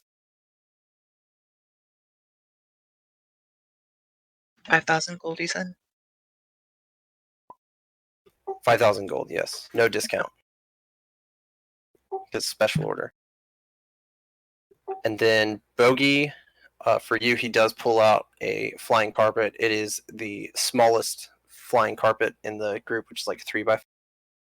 I'll take it anyway. How much is it? The cheapest one was 2,000 gold. You can take my money. All right.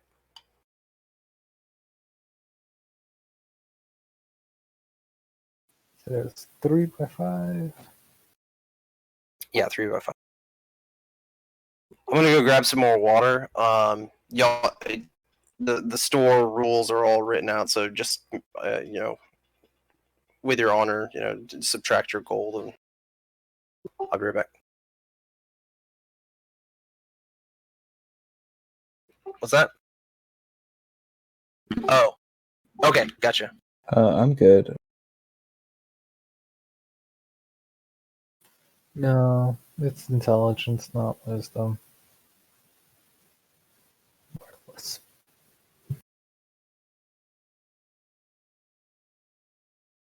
I don't think you'd want it. I don't know where he is, but I don't think you'd want it.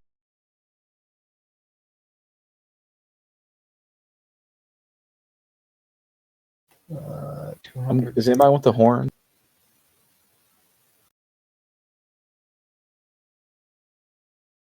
I'm buying.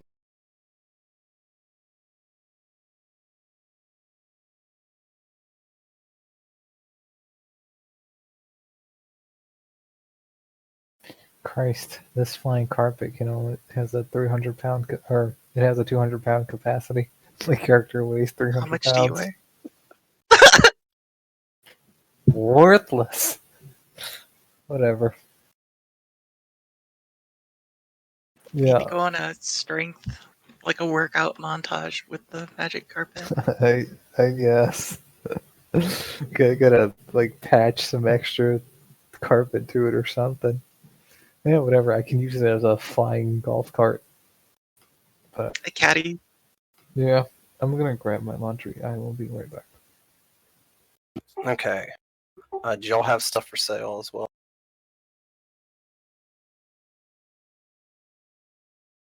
I bought the horn. You did? Okay, cool. Alright, so that'd be 75 gold. 25 gold for the demon ichor. Okay. Don't forget to remove whatever the axe thing was, because we're not selling the axe. Florentius.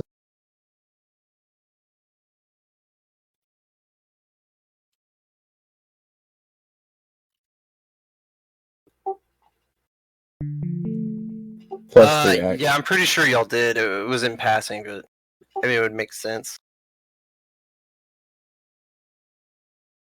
Yeah. In fact, yeah, it was just a little weak ass spell book.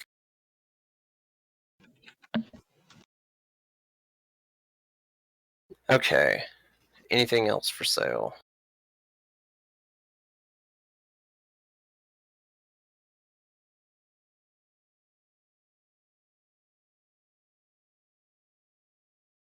Okay. Anything else y'all'd like to do while you're in the wandering? I want to. Can you identify the flask, Dawn, to see if there's anything in it? Okay. Which should just tell me if there's something in it, not like if there is something, like what it is. Okay, there is something in it, and I'm about to pull that up. Oh wait, that's right. The only way, if you uncork it, the only way to Yeah. It's the only way to tell what's in it, but there is something in it, yes. Cool.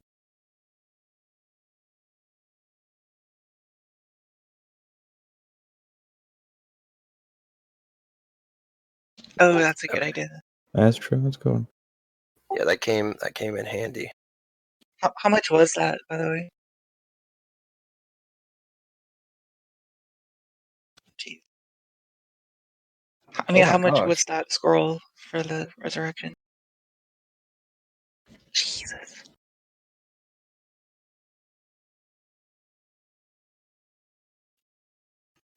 Yeah, that's a good idea.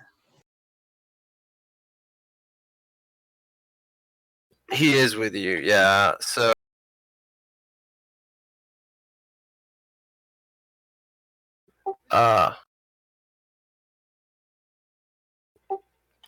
he tells you that he's basically owns nothing. He charged into Avernus when he was alive the first time on the back of a horse with armor and what you take into battle. And that was about it. But as for Rich, But he does have his armor still, doesn't he?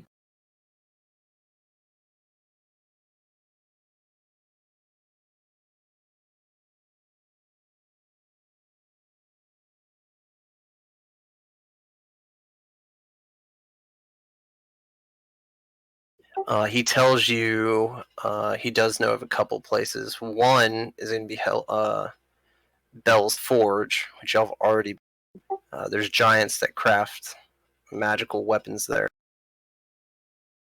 And he starts to think, and he's like, I'll try to remember as much as I can and let you know as we go.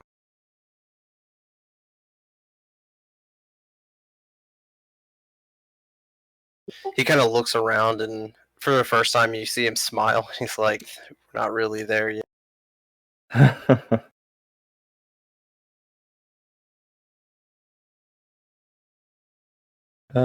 So he has armor, right? He is armored, yes. I want to ask him if he wants anything.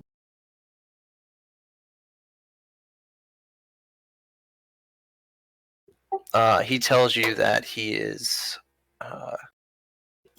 fine. Okay. Is Urzel here? Has he bought anything? I don't know where he is. Hold up. Okay, that's fine. Let me I just text didn't want him to miss out on this Call him opportunity. something. Actually, if he's no, he texted me half an hour ago and said he'll be right back. Okay, So I don't. that's fine. If he wants to buy something, he can just get at me later too. Make up for lost time. Yeah. Change the name to Change Root. name to Roop. In Koki's game, I have a character called Roop Yura. And if you read it backwards, it's very poor. Oh. Because he's very poor. It's a type of owl poverty. Mm-hmm. He can't own anything except a walking stick. And the clothes on his back. Alright. Before we go, I'm going to I'm gonna buy us. Wait, if you get the dining service, is that one soul coin per person? For the dining service, no. The dining service is a hero's feast. So it produces a meal for the party. Okay, then I'm going to spend. I don't have a soul coin, but I'm going to spend the gold to like buy one kind of deal. So 100 gold to buy a soul. No, 150. So I'll spend 150 gold to buy us a hero's before we go. Okay, let me. 5 gemstones, sapphires, for that cost 1,000 gold each. Okay. Yeah, the forge will have all that stuff.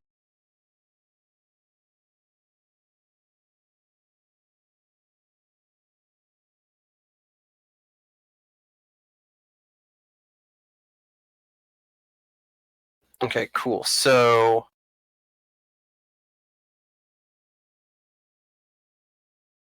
wait, hold on. Wait, are you buying the? Yes. I'm buying a feast for the party. Well, I meant C-Bomb. C-Bomb, are you buying the... Yeah. You're buying gems? Okay. Yeah, so you can go ahead and take that out and you'll have them. And everyone's now under the effects of Hero's Feast. Up to 12 of y'all. So there's 5 party members. Lulu, I think it's everybody, doesn't it? Melanthius. Yeah, I think everyone fits under that. And what's it do? Alright, so that cures everyone of all diseases, poisons. You become immune to poison and being frightened. And all your wisdom saving throws are made with advantage. And your hit point maximum is also increased by 2d10 for 24. Are you going to roll the 2d10 or do we do that or what? Yeah, I'm going to roll it for everybody. Okay.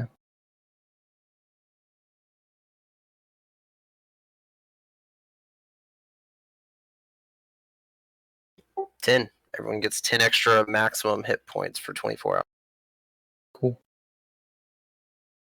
Don't forget you have advantage on wisdom saving throws.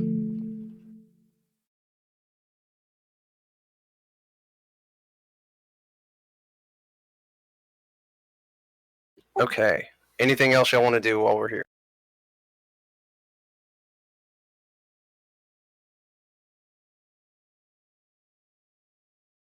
Can any of the, I guess, artisan people do anything to improve my flying carpet? I could tape my flying broom to it. What's the weight capacity on that flying broom? Because this carpet can only hold 200 pounds. 400 what if- pounds. They can't do anything to improve the flying carpet. They're more metal workers, gym workers, stuff like that. They tell you you'll need a tailor. And currently, that spot is not filled at the Wandering Emporium. But Mahadi is trying to find somebody to fill that spot. Exciting. How much weight does the normal flying carpet hold, the one you have? 200 pounds. My character is 300 pounds. Ooh. Well, you could sell it to Dawn. She has no money. I'm just going to be using it to cart around my library of books. Hey, we'll make an exception. We'll just say it can pick just you up. Well, I don't know. The whole point I got it was to cart stuff around, to be honest. So this is fine. Oh, you can just, yeah. That works. Cart around 200 pounds of stuff. Yeah.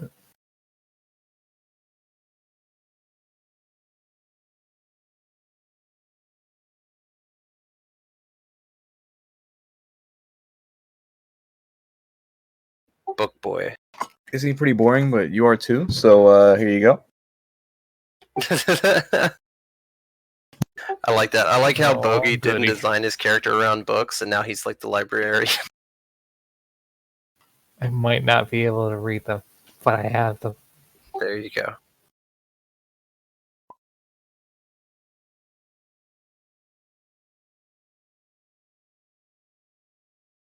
I can't find it. I was trying to look up carpet maker or rug maker and hope it had like a cool word, like a haberdasher kind of thing, but I can't find it. No.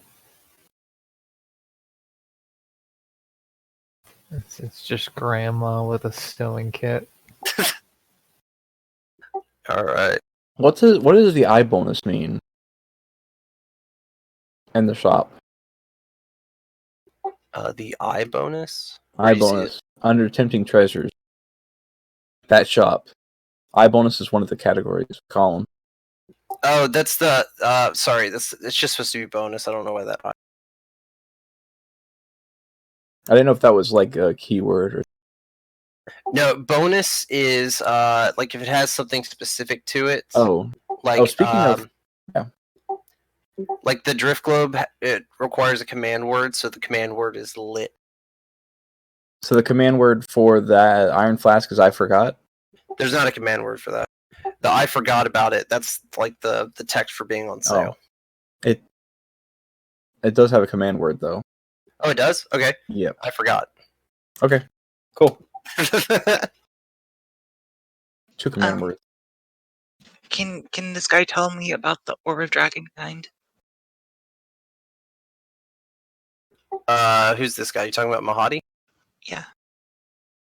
Give me a sec.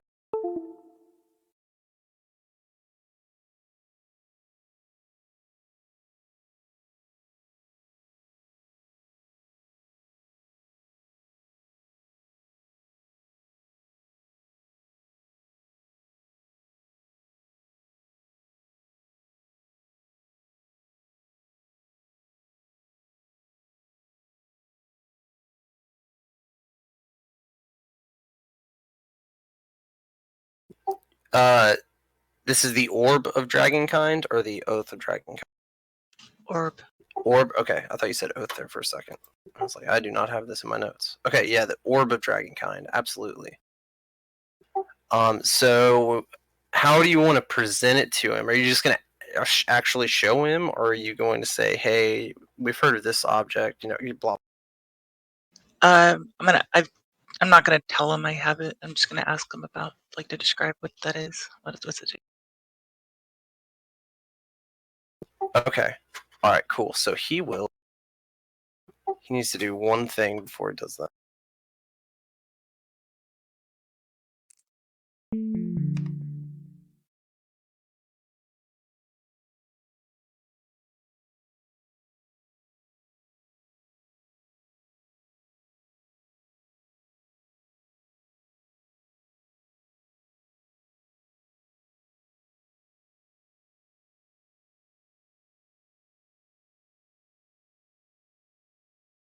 All right. The Orb of Dragonkind, and he begins to tell you what it is. He tells you that it came from a different world on the material plane, one that you're probably not familiar with, and it was a world that elves and humans, they used to wage war against dragons, etc.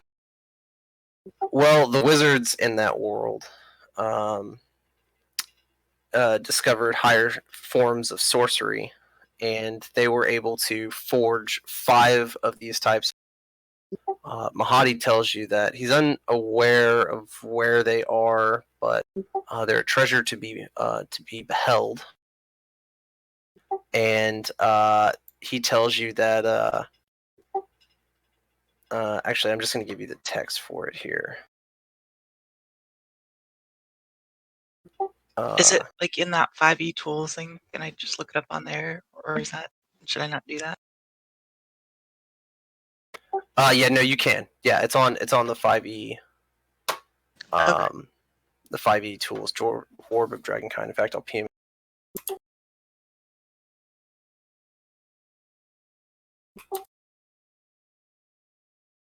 And so he tells you about the orb, basically everything that's on this list. Now, of course, he's not going to tell you it's DC 15 charisma. He's not telling you that, but this is basically what it comes down to.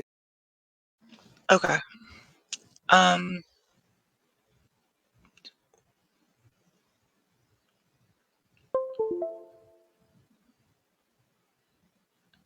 Okay, so I'm going to attempt to attune to it, which is a DC 15 charisma, or I become charmed by the orb. So it's like a see if I get controlled or not kind of thing. Yeah, so you can go ahead.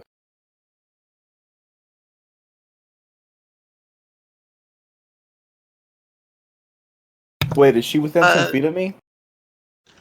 Did that feat do, or that feast do anything for our save? I forgot. For wisdom, it gives you for advantage. wisdom, okay. But if you're within 10 feet of me, you won't be charmed. So Okay. yeah, got that aura. Okay, so what do you got? I'm trying to find the clicker here. Okay.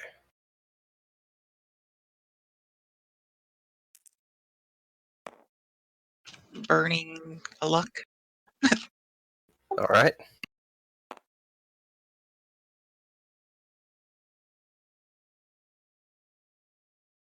So that's 16. You just passed. Perfect. All right. So as you peer into it and become attuned to it, the orb seems to spring to life. To the other observers in the room, I'm assuming you're away from Mahadi when you do all this stuff, right? Like you've left. We're doing it in the middle of the area here. The party's Okay. I'm not like, doing it right in front of his face. But... Right. Okay. Yeah. To talk to him, you had to go into his office, but you're outside now, so that's fine. Okay. The orb springs to life, and only you see it spring to life. It like starts swirling, kind of like the Palantir in Lord of the Rings. And you gaze into it, and you feel a connection made with it. Everyone else, it just appears like a very nice gemstone / orb. But as it springs to life, we get to roll the beneficial properties and detrimental properties. Okay. All right. Yeah. You got 2d10. Yeah. I'm gonna grab them real quick. So it should be over here. Oh no. Yeah, there's one here.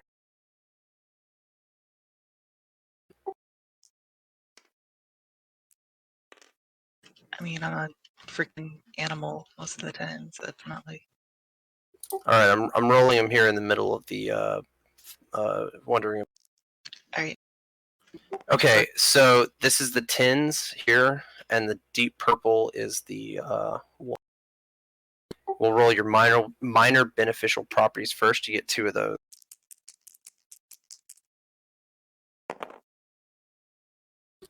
71. That's pretty good. A 61 to 70 above, except the spell's second level. Yes, so you get a second level spell, and you can charge it. It has to be recharged every time you cast. Otherwise, it can't be cast till the next dawn. I'm going to do the same rule as with Barnix. You get to choose the second level spell that's going to be cast. Okay. And that's your first beneficial. Second beneficial.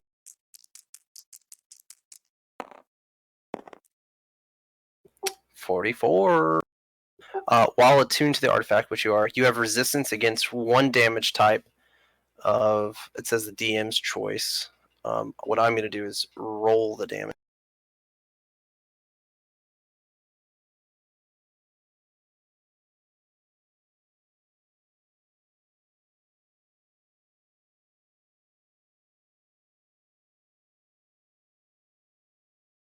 I got to bring my spreadsheet up for that.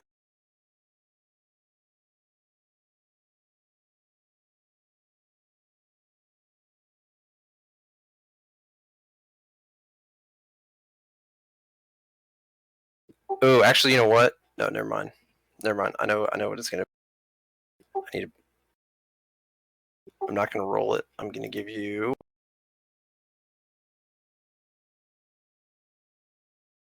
Maybe like a resistance based on the type of dragon or whatever. That's. You have resistance to fire. Awesome. Okay. So those are the 2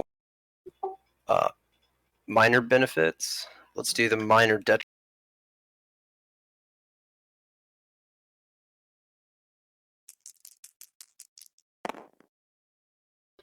32. These are going to be a little tamer.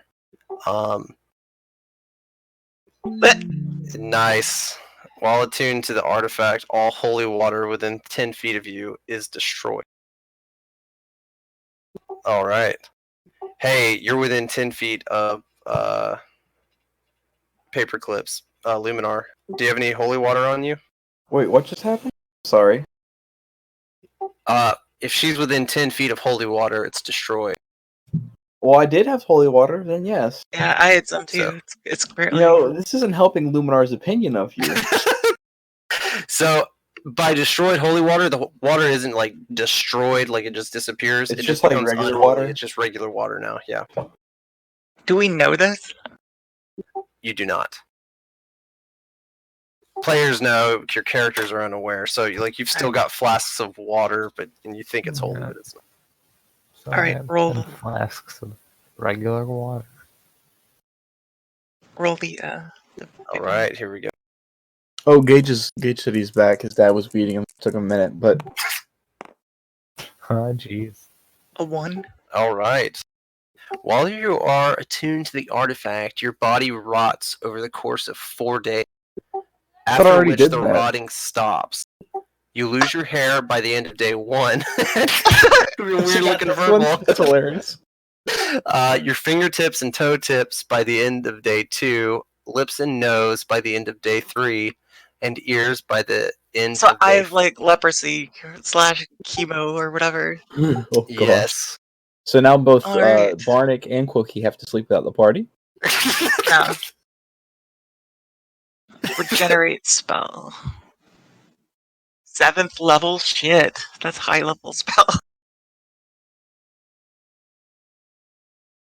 Yeah, that's big fuck. Alright. And that's all your rolls.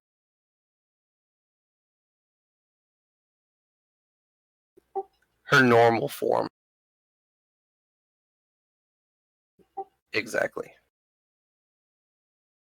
So she's So going by like, the end of today, you would have lost all your hair. she's gonna, lose her. So what animal happens if I combat. don't ever cast regenerate on myself? And I You go won't back, have do I just nose- schlep apart into like a pile of schlep? No, because it stops after you lose your ears. So after 4 days, you'll have lost your ears, your nose, lips, fingertips, toe tip, and you'll of course look really gross. Beyond that, Okay. That's actually not too bad because I spend all the time in animal form unless it applies to animal. yeah.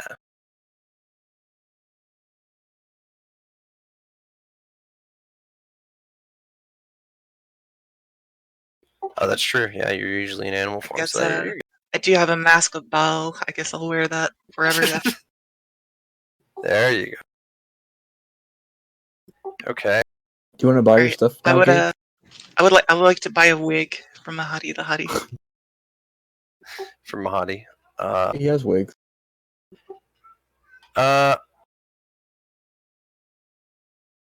Okay. Well, you haven't. Well, I guess your hair starts falling out kind of immediately. Yeah, you'd be aware of that. So yeah, you can buy a wig. It's gonna be like a gold.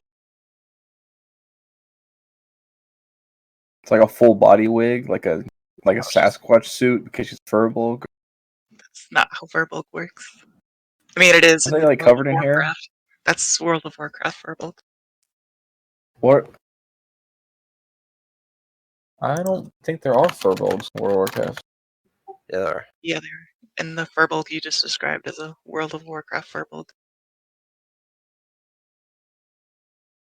Yep. Oh, they do only have facial hair. Yeah, they're basically just kind of like Norny looking, like giant.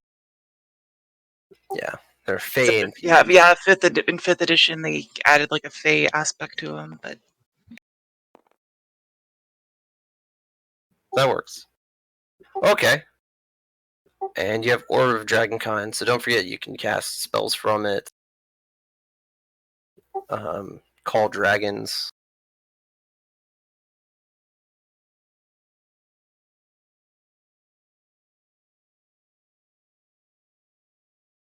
what? Yep. Yeah, if you scroll down. Oh, scrying. Oh, I see it. Yeah.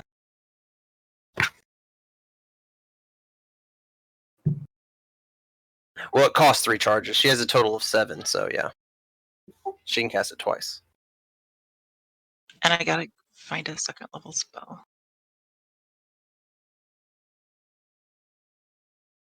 Okay. Can I get back to you on that? Okay. Alright, and Urzel, did you want to buy anything in the store? Nah. Alright.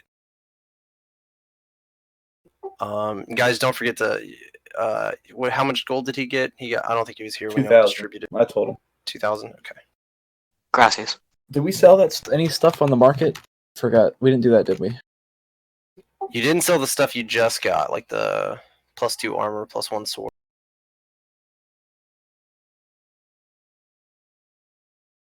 That'll be like 3,000 gold plus stuff here. Yeah. We need the discounts and shit. So. What factory is it in? Wait, did anybody get the flask, by the way? I bought the flask. Alright. Just making sure.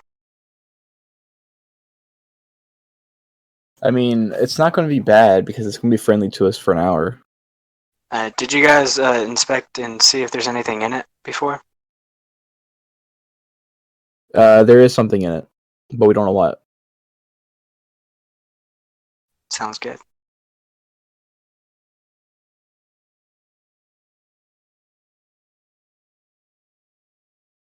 I am just like a Swiss Army knife, man. I've got so many cool items that just do random things. I've got the rod, movable rod, flask. I got the 2 lions in the figure, or the 1 lion in the figurine, the Horn of Valhalla. All right. So those prices are added on the list there, so you can sell those.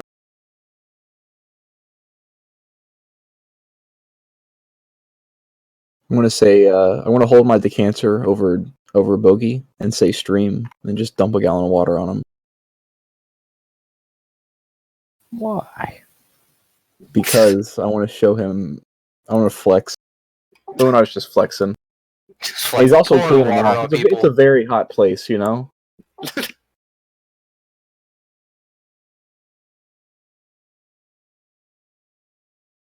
Yeah, you know how the poop when it hits the water it doesn't stink anymore. That's what I'm doing right now. All right, but the moment you stop, the stink will come back. Okay, I'll just say in the shower stream then and things. dump 5 more. No, All right. I could just geyser and blast them. 30 gallons of water.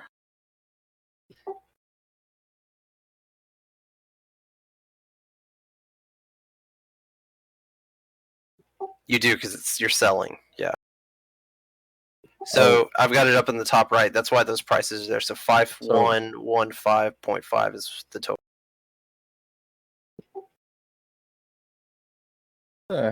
Oh, we just got money from selling. That's why I encourage people to use this because it'll automatically price out for the last roll you'll make. So 1,023 gold, silver. How much? Sorry.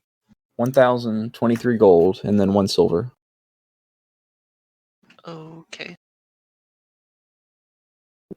Cool. All right. Oh yeah, Gage, if you do want to buy something, you get 30% off. It's a really good time to buy. If you want to buy like a spell or something stupid. Oh, actually, do I get the discount on those sapphires too, or no? Yeah, you do. Sapphires are discounted. Your special order is the only thing that's not discounted. If you do a special order, then yeah, you don't get a discount. I'm gonna go grab some water.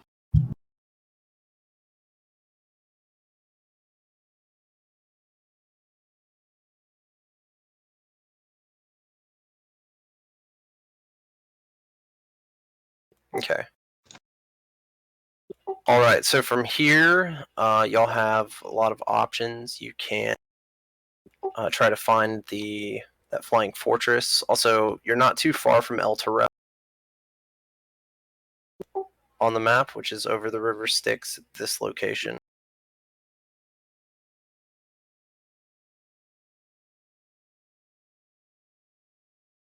Okay. Yeah, that'd be a good thing to ask him. So he's in his office. If y'all would like to go in there, you're welcome to. Okay. All right. So he's gonna tell you that, actually, when you ask him that, he sits and ponders, and he's like, "I know I've seen one." Hold on one second. He rings this little bell, and in the corner of the room, a imp appears, and he asks the imp the same question. What's that? Yeah. No, this one's a little different. There's no box included, and the imp tells you where he saw the crashed air last, and so Mahadi, or tells Mahadi rather. You don't really understand what the imp's saying. I mean, you do, but it's kind of like, remember the place that we did this? So it's all kind of reference stuff, references you're not aware of or familiar with. And then Mahadi's like, oh, okay. And so then Mahadi turns to you and tells you exactly where it is. And I'm going to circle it on the map with light blue.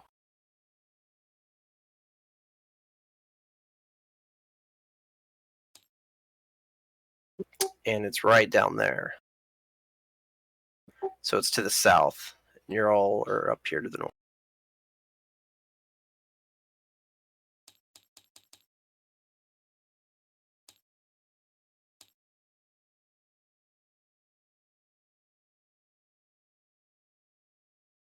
Okay. There's a couple other things y'all have. I just want to remind y'all of this, however y'all. So you do have that.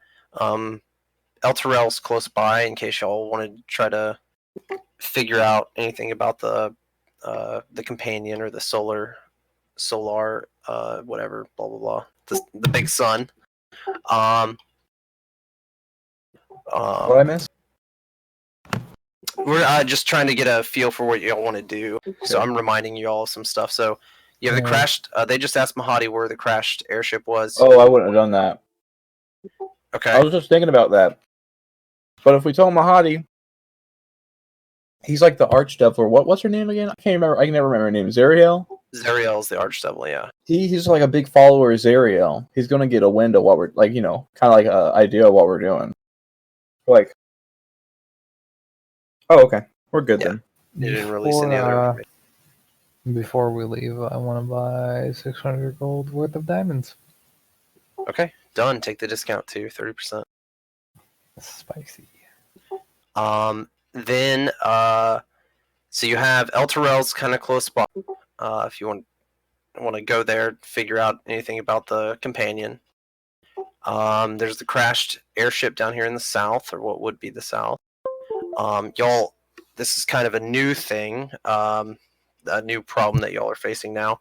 You've used your last compass, so you need to figure out how to craft the compass, a new one. You do have fur from Mahadi. He did give you some of his fur the last time you were here.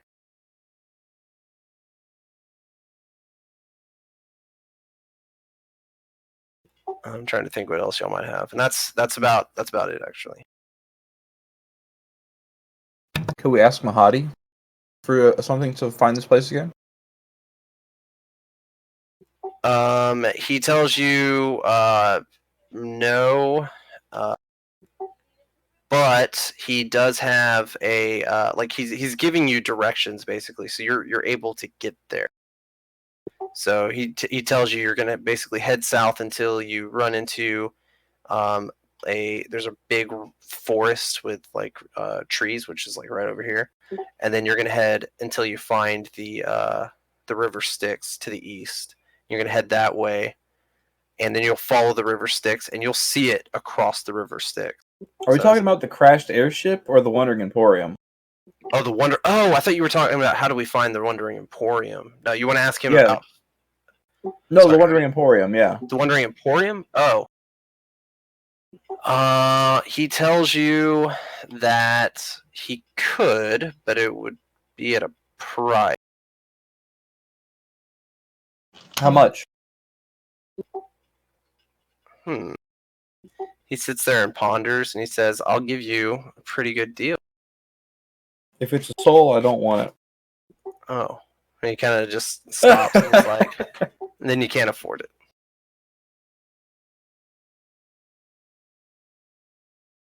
I know, but if we could just get it here, it'd be easier, Try to try.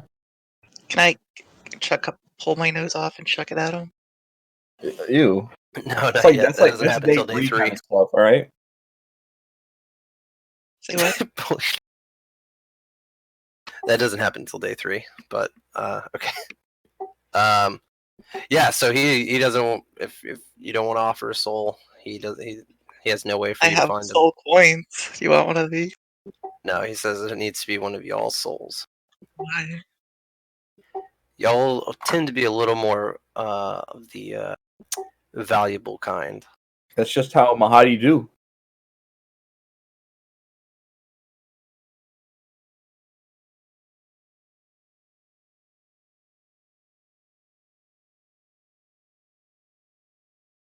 Remember what happened last time? He tells you no. He can't. He sits there and ponders, and he's like, you know what? I've been thinking about an old lost love interest. She left me years ago, I think.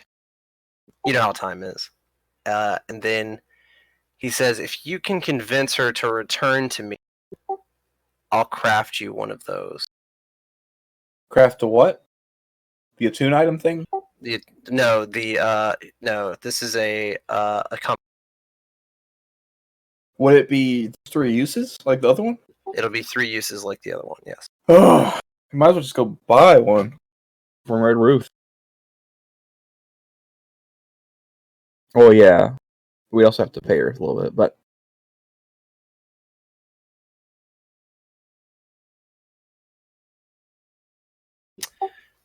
Her name was Fëanor. her name was She was Zariel. a very talented sorcerer and mage. I brought her here to Avernus from some world on the material plane. But she didn't like the Emporium, so she left. You can convince her to return, then I'll craft that for you. Have we met a Fëanor before? You've not. It's like, okay. Unless it was back in Baldur's Gate, just someone you like randomly talked to. Oh. That wasn't like crucial to the story, but it wasn't one in the same.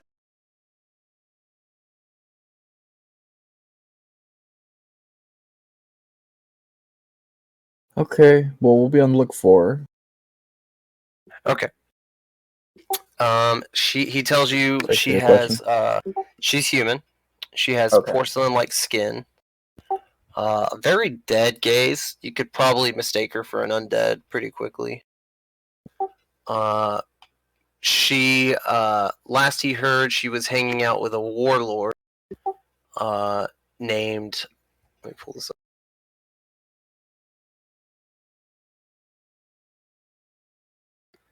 A warlord named Bitter Breath. Why didn't she like the market life?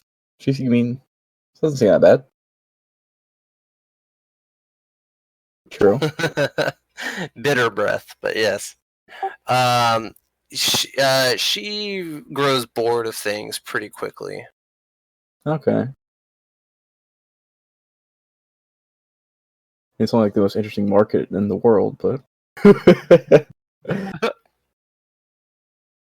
All right. Well, we'll keep a lookout for her. Okay, and he hands you what appears to be a compass. There's no eyes on it, and this is smaller than the one that you have. And he says, if you convince her, present this to her, and she knows what to do. It'll guide you back to me, and that's how you'll basically be able to get your reward. Oh, she'll do something to the compass to like enable it. Mm-hmm. Okay. Cool.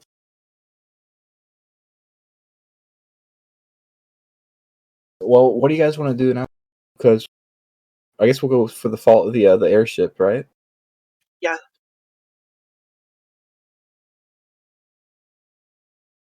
Aren't we in Avernus already?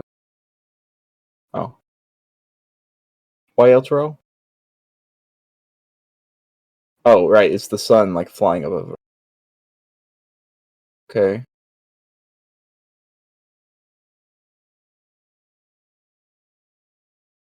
True. Yeah, you're not wrong. Yeah, I agree with that. That's what Mahadi thinks of him. No, that's me. Oh. Saying that. Yeah. He's a real dick. Okay. He tells you he's two-faced and shouldn't always be trusted. But then he Oh. kind of smiles and he says, "But then again, you're here, so." Hmm. All right. Are you guys ready to go? Is there anything else you guys want to do? Had the heroes feast. Yeah. Yum yum. Cool. All right, so y'all get in y'all's vehicles and you begin heading south, following the directions that were given to you. What's that? What? Okay. And you come across the forest that he described to you. So you begin heading to the east, or what would be the east, and you eventually come. You come up on a hill, and across you can see the river Styx kind of in the distance. So you know you're on the right path, and you need to head south once you reach the river Styx. However, while you're there on this hill, you hear a loud beating of drums and a trumpet glare off in the background. But it's so loud that it's almost you kind of look around. It's like it's someone playing a drum or a trumpet near us. And then you hear these crazy, insane battle cries, legions and legions of some soldiers, and then you hear the clash of metal, and it's like it seems like it's so close, but it's pretty far away, and in the distance you can see like fireballs starting to smoke and like come out of the sky, and like firestorms and spells being cast, and it's a huge battle taking place over here in front of you. So in this area right here, it's like in this it's the horizon looks like it's moving. Let me put it that way. So the horizon looks like it's moving, and that's a battle taking place. It's like two armies, right? You're right, and it's like two armies clashing, and there's fireballs coming and going from one side to the other, etc. And it's not just fireballs. You see magic, you see lightning, all kinds of stuff. Okay. And it's just terrible. Like it's almost like you're there, but it's not. But I mean, you're obviously very far away. Oh. But all the noises are just right there. Now y'all are about here, kind of near where this big tree is. On this hill overlooking the battles taking place there. So y'all would have to reroute. Could I see any like leaders from where we're at? You're too far away. Again, it looks like Okay. it's the horizon. Yeah. Way out. Do I still? How long has it been since we got here? It's been 4 hours since you left. You've been here for only a few minutes. Let me check the spell. Okay, no, they're done. I was gonna say pass without trace again. But... Right. Y'all are still far away. I mean, like nothing's noticed you. In fact, you're safe to do anything you want. It's just kind of a warning getting closer. You might not want to, but then you might want to. You might want to get a closer look at a battle of the Blood War.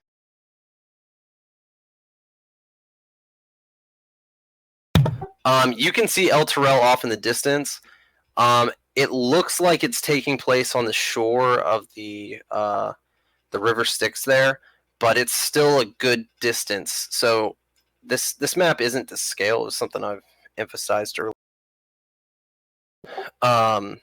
Because it's hard to map a planar place like this, but you can kind of see it off in the distance, and it's more almost like a 90-degree angle up from where you are, which doesn't follow the map.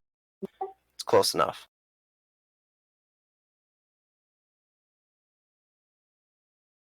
Sure. Check out what? I'm sorry. The battle.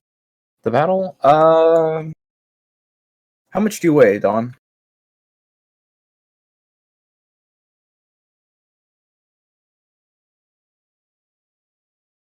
I'm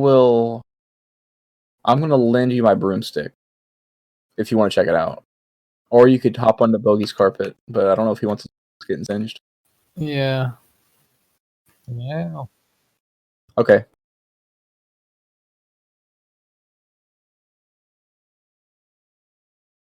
Okay.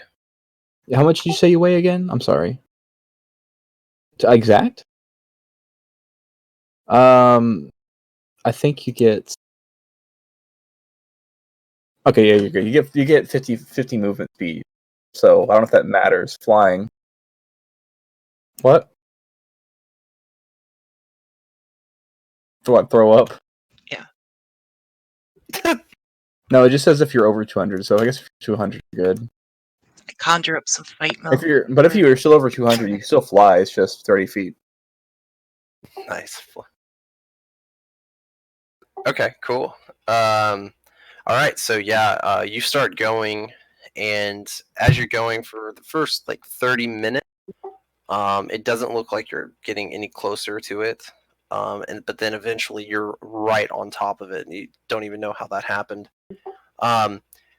So when I say on top, you're not literally right above like the edge of the battle. You're still a little ways out. I'd say maybe half a mile. But now you get kind of a good view of what's going on, and you see on the shoreline, uh, demons are coming on these large barges on the river Styx, and all the fighting in the main line is right there on the shore. The demons, they appear to not really have any order to their attack. They're just, the moment a barge hits the ground, it's like wave after wave of these demons charge into the very organized lines of the devils.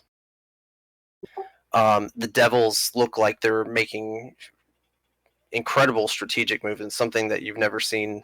I'm going to call them mortals again, but mortal armies do. They seem to be moving in and out of ranks, refreshing the front line quickly, moving the previous front line to the back to refresh. It's like very organized. The battle seems to be kind of staggering. Like the front line isn't changing, but it's raging pretty hard. And you can also see that where the fireballs and the lightning and everything that was coming out of the sky, you see now it's the source of it, and it's there's demons and devils flying around casting. So there's like a battle going on in air. There's an air to ground battle, and then ground to ground as well. The back of the line of devils, you see a lot of pit fiends, and one particularly large pit fiend. Large in what way? Large and like is larger than the other pit fiends, but also like decked out. Like this person looks like they're commanding the battle. This is only Don sees this. Only Dawn, yeah. Although he can report back to you with the homunculi.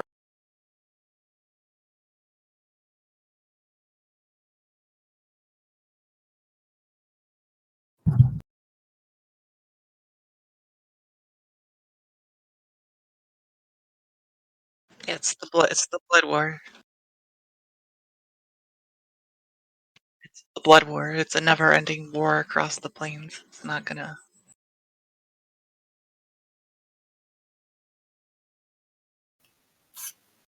I mean, we're not demons or devils, so why would we get involved? Let's throw some AoE at it and Yeah, help both I'm sure sides that'll. by giving us some EXP. Yeah, that might be something that one of the party members would say back at the hill, but Dawn would definitely not say that because he knows that if there's a lot of bodies to throw at y'all as well. I mean, it's massive. I mean, he's right on top of it. It's true. And you see it going. This isn't like don't think of like Rome versus barbarians. Just one field. I mean, this goes as far as the eye can see in either direction. Up and down the sticks, right?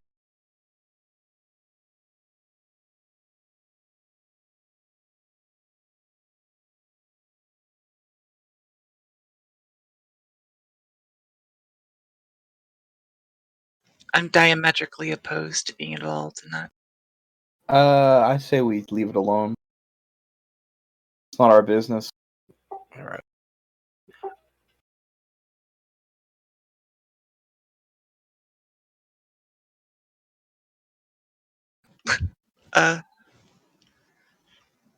Well, we don't see her here now, so Right. Not a distraction, because it's Yeah. like their primary It's thing. not really something you can win or lose. It's like a never-ending thing.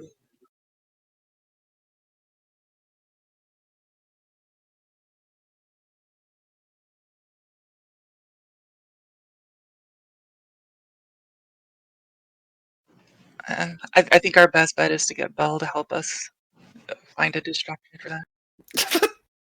What a dick.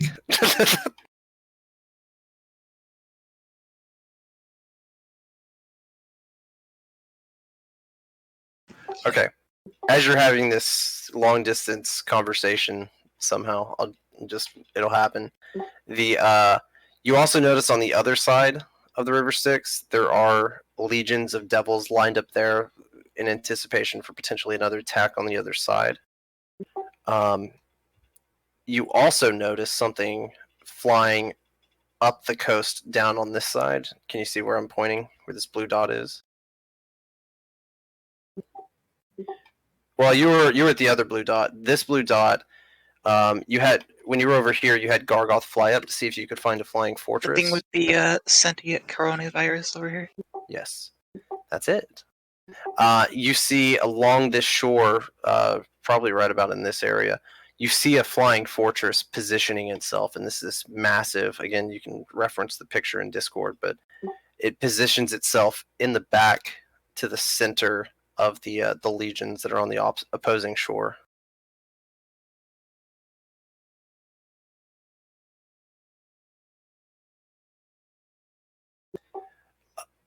You can't tell if it has any cannons or anything like that. It does look like not something you'd want to fuck with, though. It looks pretty ominous.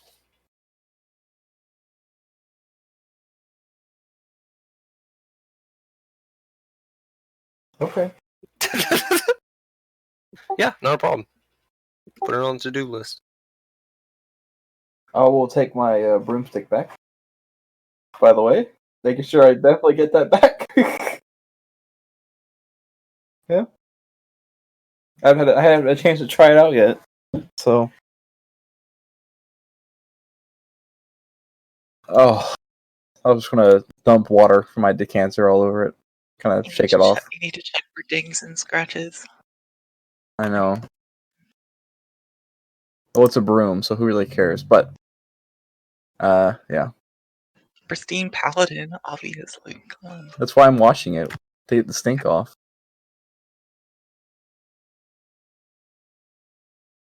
Okay.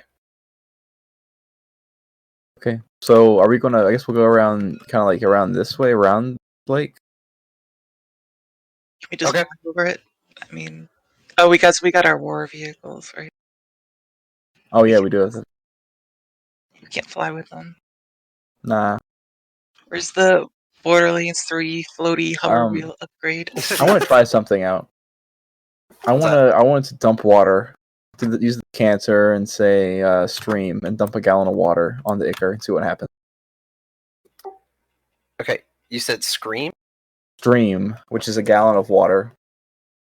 Oh, okay. Sorry, I thought you said you're gonna say scream, and okay, gotcha. Onto the Icar and see what happens.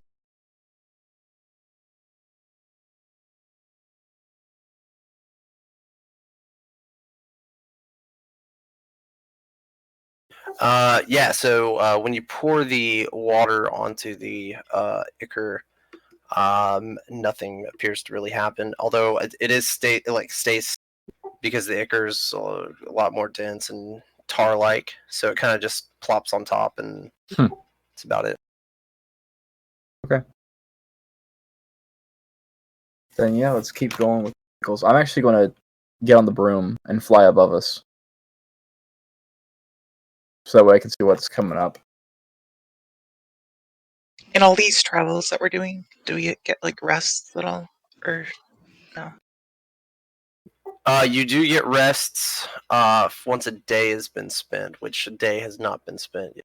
Wait, You're about evening. Are these trees right here? What are these things? Those are trees, yeah. It's a forest.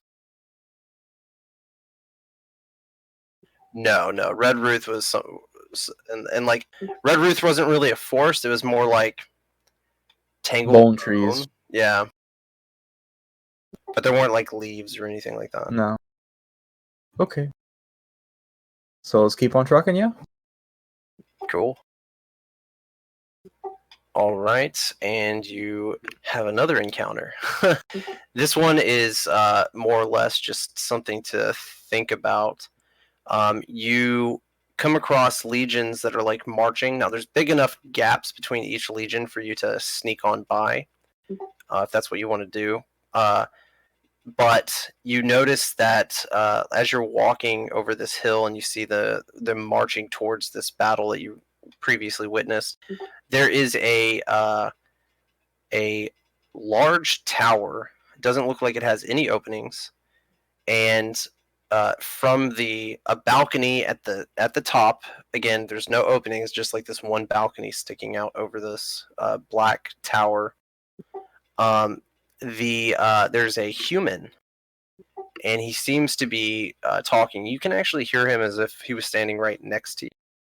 And he's talking about the great balance, and he's also talking, like encouraging the devils to fight off the demons, etc. Where is this guy at? So he's, I'll mark where y'all are at now. He's over here in this tower here. Oh. So it's like being projected magically, like a papal edifice. As like, Right. kind of. Is a human doing it? Yes. I'll fly up to him on my broom. Since I am, like I said, I'm on the broom, flying above the party. I'll fly to him. Okay. Yeah, so when you fly up to him, he doesn't react, and he keeps saying the same encouraging words to the marching armies that are coming by directly by his. Now I'm assuming you flew up there when you found a gap between the legion. Yeah. Yeah. Okay. Yeah. So it's almost like it's a recording. He's saying exactly the same thing on repeat.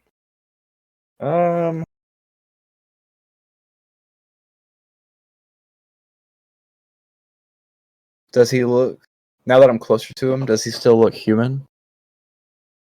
Yes. Okay. In that case, I don't know. I'll just leave him be, I reckon. I don't really want to interfere.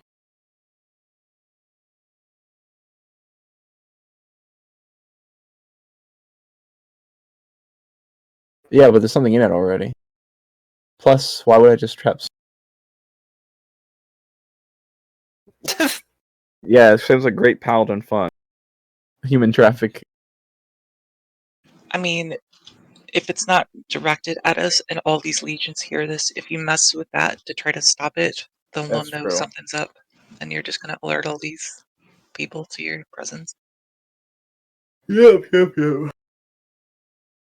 I'll leave him. You guys want to do anything with him?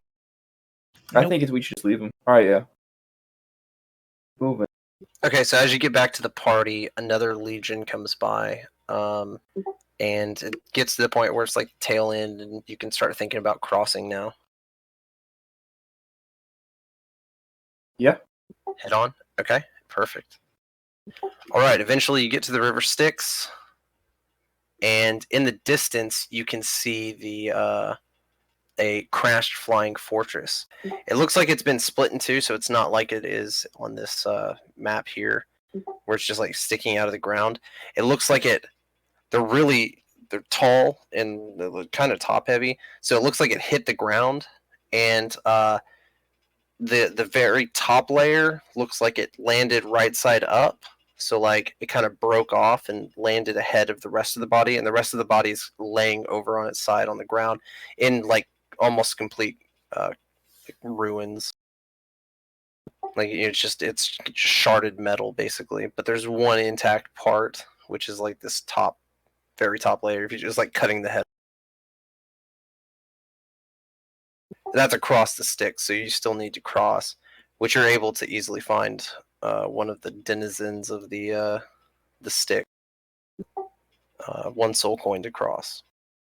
Are we going to need our vehicles once we get to this place? Because it's a building that we're going inside, right? It's a building. Yes. So I say we don't burn another soul to get our vehicles across if we're just gonna go over there. And maybe at this point we can fly. I could carry you all one across the other two. We don't know what there's going to be when there could be people. Say what? How long would it take me to fly across the river and check this place out? Come back. It would take, I'd say about an hour. At least that's what you would think. You would think it would take about an hour. Okay. Do you guys want me to? I say we just spend the soul coin. You want to? Because if there's armies out, if there's like people out here guarding this place, we might need our. I got 5. We have a lot. But they are yeah. Compared to how much money, I could just buy another one. It's that big of a deal when we get back to the Emporium. Okay. Or Dawn, how many do you have in your bag of holding? Or in the bag of holding?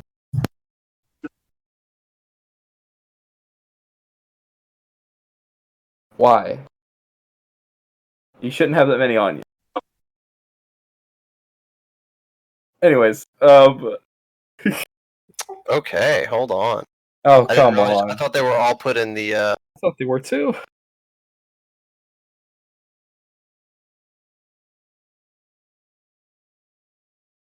So they're in the bag or not? I only have 5 written down on my... But in the bag or on you?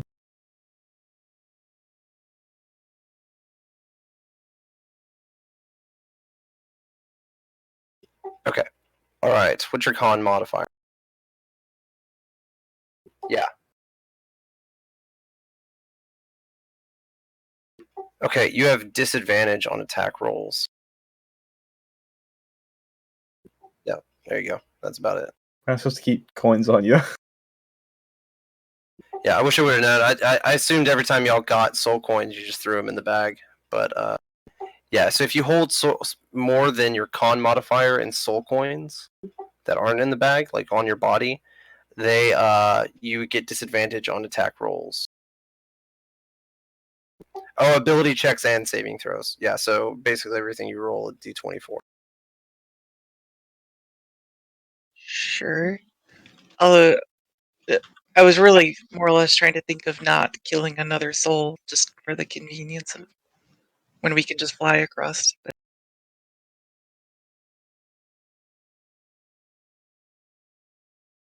Sure, they could be like taken while we're gone. sure. I guess if you guys want to. I'm just throwing the moral quandary out there. How many am I adding? 12 minus 1? As we're spending it. Okay. So 16 total now. Okay.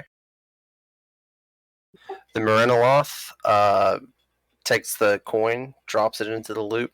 The coin disappears, and he guides you across the sticks. All right. How long has this whole trip been, by the way? So by the time you get to the other side here, you're getting to the point where you're going to be needing a long rest. I was wondering about So I was wondering because of the Heroes Feast, but gotcha. Well, since the Heroes Feast, it's only been about 6 or 7 hours now. But the time to travel from where you were to Ahadi, yeah, it's about the end of a day right now. So I mean, you can keep going. It's not like, but you are starting to feel tired, more so than usual. So y'all could take a long rest here real quick before we go into this, or you can just go straight into it. It's up to y'all, however you want. Do you guys want to take a rest and I'll keep watch? I've got this potion where I can just. Well, Don can't even sleep with us because he's got that thing going on. Gargoth can guard too. He doesn't need to sleep. And Gargoth and Lulu can both stand watch. 'Cause I don't think- Well, you know, Yeah. Don, you could just hover above us on the carpet if you wanted to.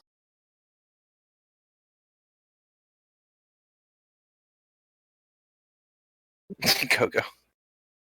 Between Alright, cool. that spear. No, what I'm saying, if you don't have to like go 300 feet away, you could hover 300 feet above us.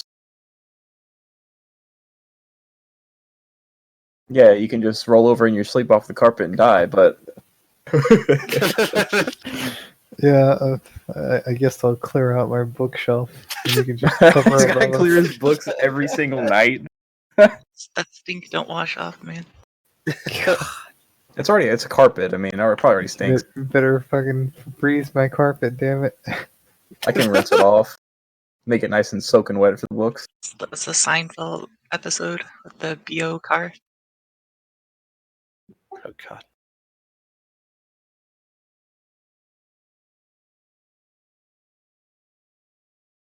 Okay, cool. Alright, everyone make a Constitution saving throw.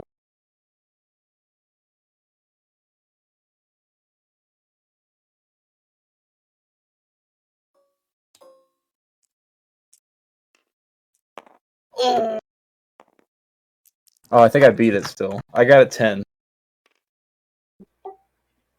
10, okay. Yeah, you pass. Cool. Pass. I got a 6. Wait, no, you got +5. Oh wait, +5? Alright, then Yeah, 11. you got 11, you pass. Kogi, what did you say? 19. 19, pass. Bogey? 26. Pass. Okay, everyone passes. In regards to that second level spell from the orb, does that orb have the concentration, or is it coming from me getting the ability It's to do coming it? from the orb. Yeah. Oh, okay. Does it say otherwise? Oh, okay, hold on. Let me take a look.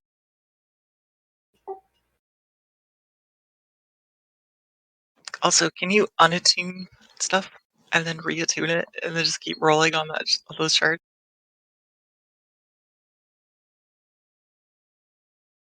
Good question. I'll have to come back on that. Okay.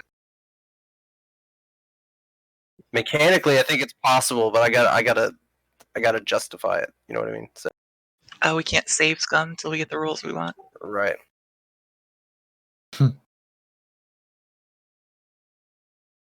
I'm going to tell you what the spell I was thinking of. It was the heal spirit one.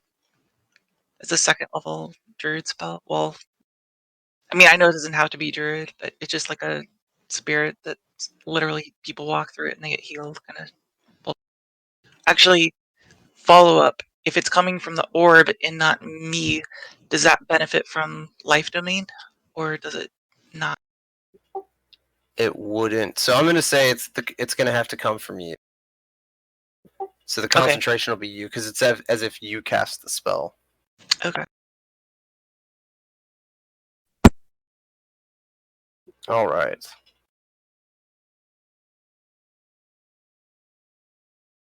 Okay, so you take the long rest.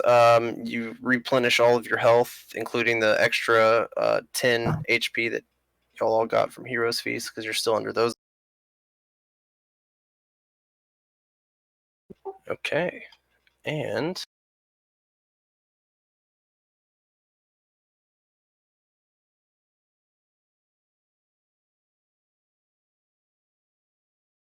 all right. So this isn't so much as a dungeon as just a thing. You have your vehicles with you, so you pull up outside. And if I lost those, I think I have. But I'm going to pull your characters over.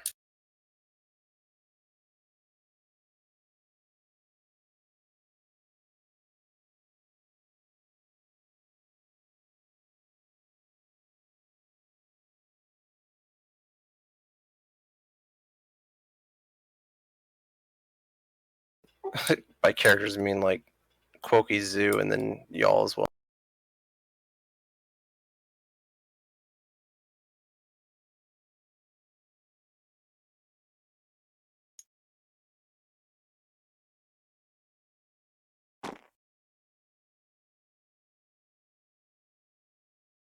Okay.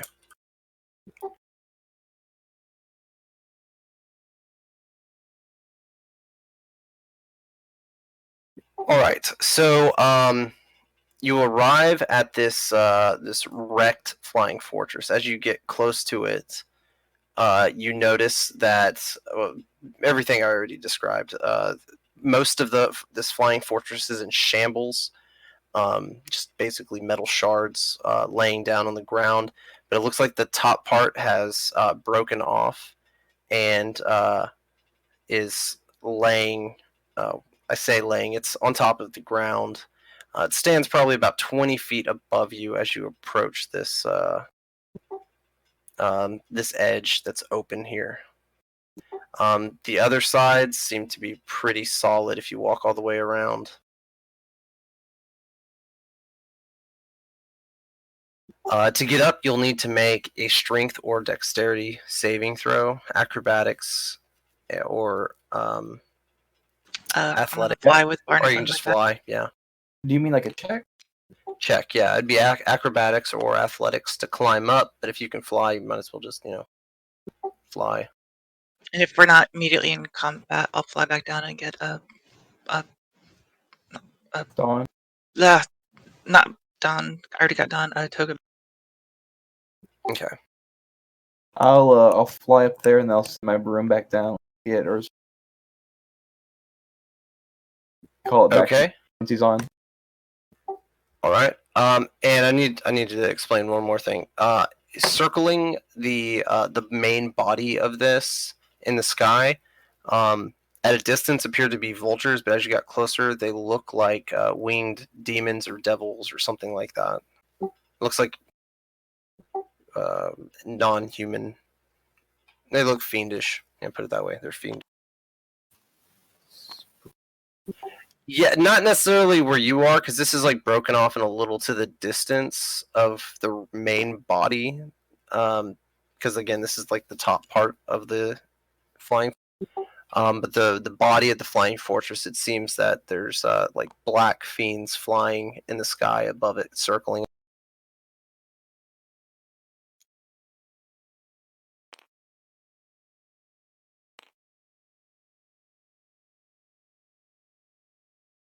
Okay, so as you get up there, you notice that all the surfaces are like made of iron. Like this is a pretty sturdy looking thing. So when this fell, it took a lot of force to take the chunks out of this, but all the surfaces are iron. And it's all dimly lit. It gets darker as it goes into like these little corridors in the back, but you can see through here because there's like a big gash in the wall. And there's a slight slant to the this thing. This Platform. Yeah, there we go. Platform. Yeah. This is the lowest part here, and this is the highest part. So it slants down on this platform, slants down towards this side. I'm gonna dump a bag of marbles out on the floor. Watch him roll across. What do Yeah, we no, see? just you could do your. I don't think you have marbles, but you do have an orb of dragon kind you could let roll around.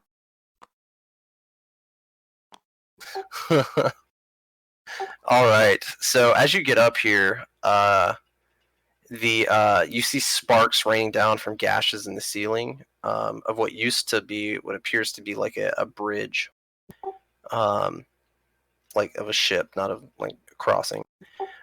And much of much of all of this is open to the sky. It looks like this room has been picked pretty clean. There's rows of stripped down consoles. That's these right here, with a few dangling chains remaining on the ceiling. So it looks like someone came through here for parts, basically.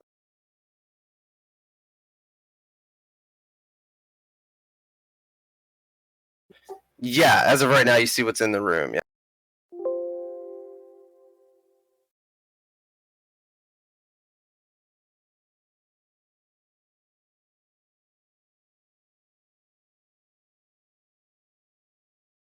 Secret doors or traps. Okay, yes, there are no secret doors or traps that you can see. So you can walk around the room with your wand and you don't see.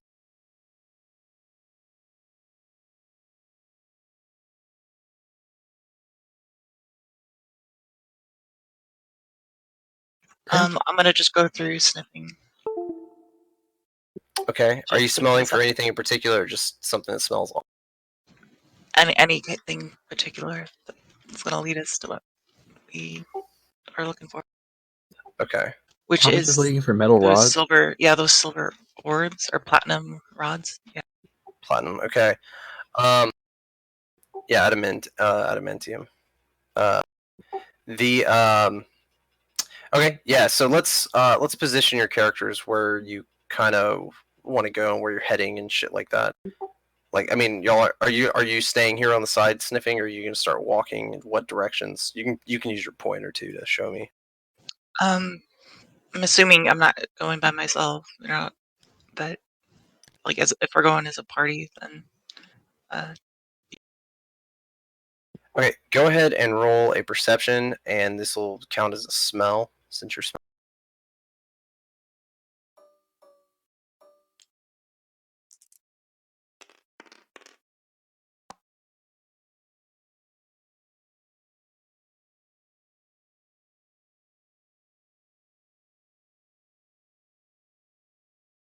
24. 24. Okay, so yeah, you get a lot of smells. You get a very, very strong sense of metal, because I mean this place is made of like demonic, not demonic, but fiendish iron, or hellish iron rather. You don't really smell other metals because of the overwhelming sense of the iron. You do get some other weird smells though. You smell an insect-like coming from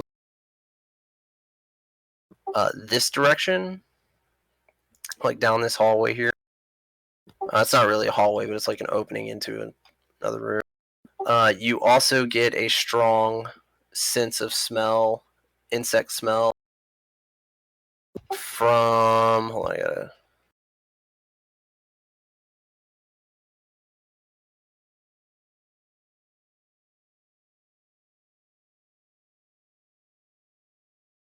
From over in this hallway as well, like this opening back in there. Actually, this one's more faint. This one's more strong. So this is a stronger smell. This is a faint smell. And then First, what's that? I'm gonna head towards the smell first. Okay. You get one more smell as well. This is a smell of demon, and it's coming from this room here. Demon ichor, like that black stuff. Yes. Bardic barrel rolls towards it. Oh. Yeah, exactly as described. Okay, you find 20 crates in this room. So you don't see any ichor, but you do find 20 crates.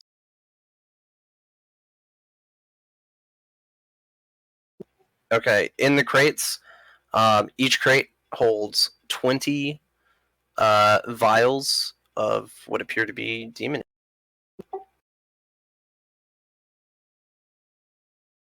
I like how you're just collecting this but not using it at all. Does it sell for that much? Oh wait, he said 400? 10,000 gold. We just made 10,000 gold off of that thing, and we got like 2,000.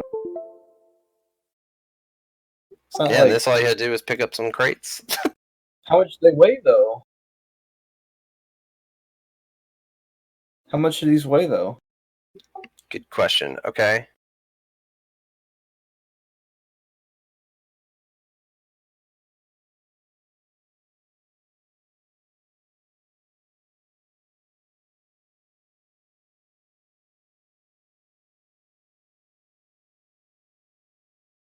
Let's see.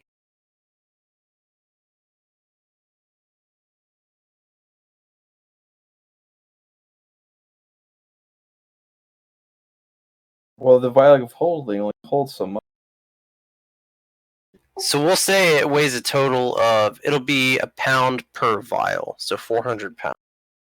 What? Why are we taking this?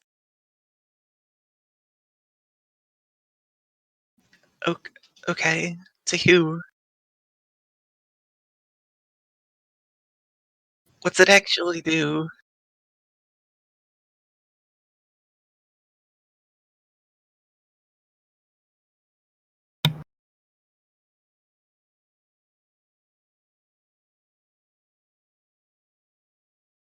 Alright.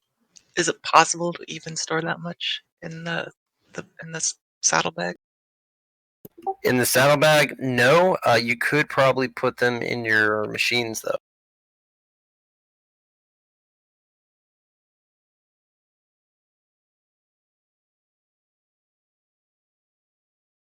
I'll help them too, but I think we should, finish searching the place first. Okay. Okay. All right. So as you enter this room over here, Quokey, actually, let me see what the rest of the party's doing. So Urzel, Luminar, Gargoth, Lulu. Lulu's probably going to be following y'all. So I'm going to move her over there. And Olanthia said he's going to stand back here and stand watch for you. So I need Luminar, Urzel, and Gargoth. What are y'all doing?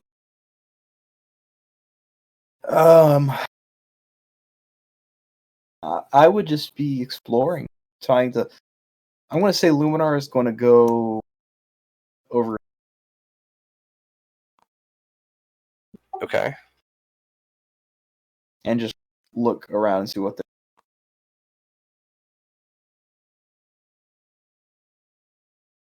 Okay. All right. So you're going there, Right. Urzel. I don't know if Lee. I'm going to say Urzel's with you, unless he says otherwise. And Gargoth's going to probably follow the person he has a contract with. So there's that. Okay, so Quokey, when you walk into this room here, you see a what appears to be like a hatch on the floor. Alright. I'm gonna yell out that I found a hatch on the floor so the people around can hear that. Okay. As you yell that out, you hear what appears to be a bell, and it makes one loud what do you call it? Like ring. It rings out once, and it's pretty loud. Okay. The Where's it noise coming is from? Sorry. the noise is coming from this room back here. Alright. Well, you don't know there's a room there, but this hallway. So Right.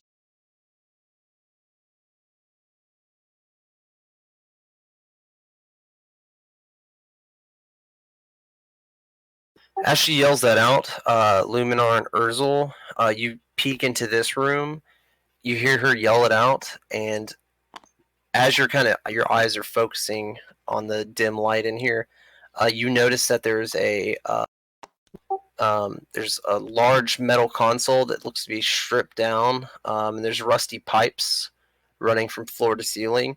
But one of the pipes has a gash in it, and as she yells out, you start hearing like a buzzing noise. and out from one of the pipes pops a sturge, which y'all have seen before. They're like little mosquito, devilish.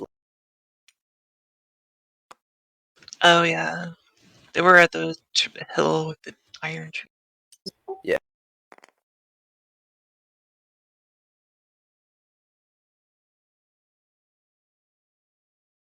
Well, they're not being attacked by the sturge. It looks like the sturge is coming out to see what's going on. And so Luminar's not being under attack.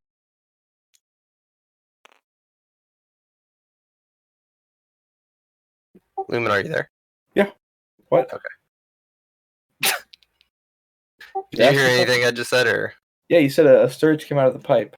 Yeah, that's what you see. So what's your reaction to it? What do you want to do?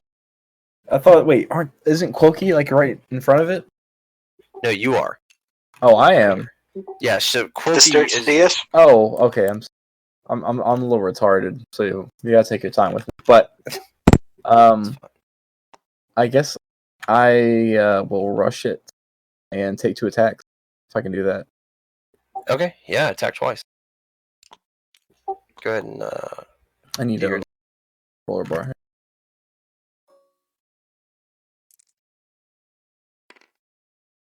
I will not hit it unless 12 or 13 hits. Alright, 13 hits. Alright, and you don't even have to roll damage. It will die. Oh, really? Yeah. Okay.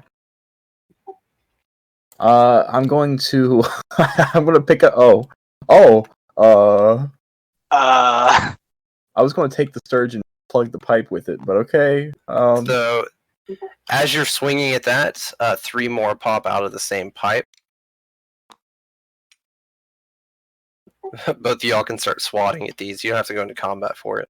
Oh, okay. Sure. So I'll for take- every swat that you do for each of those, just a roll, and you need to beat a 10.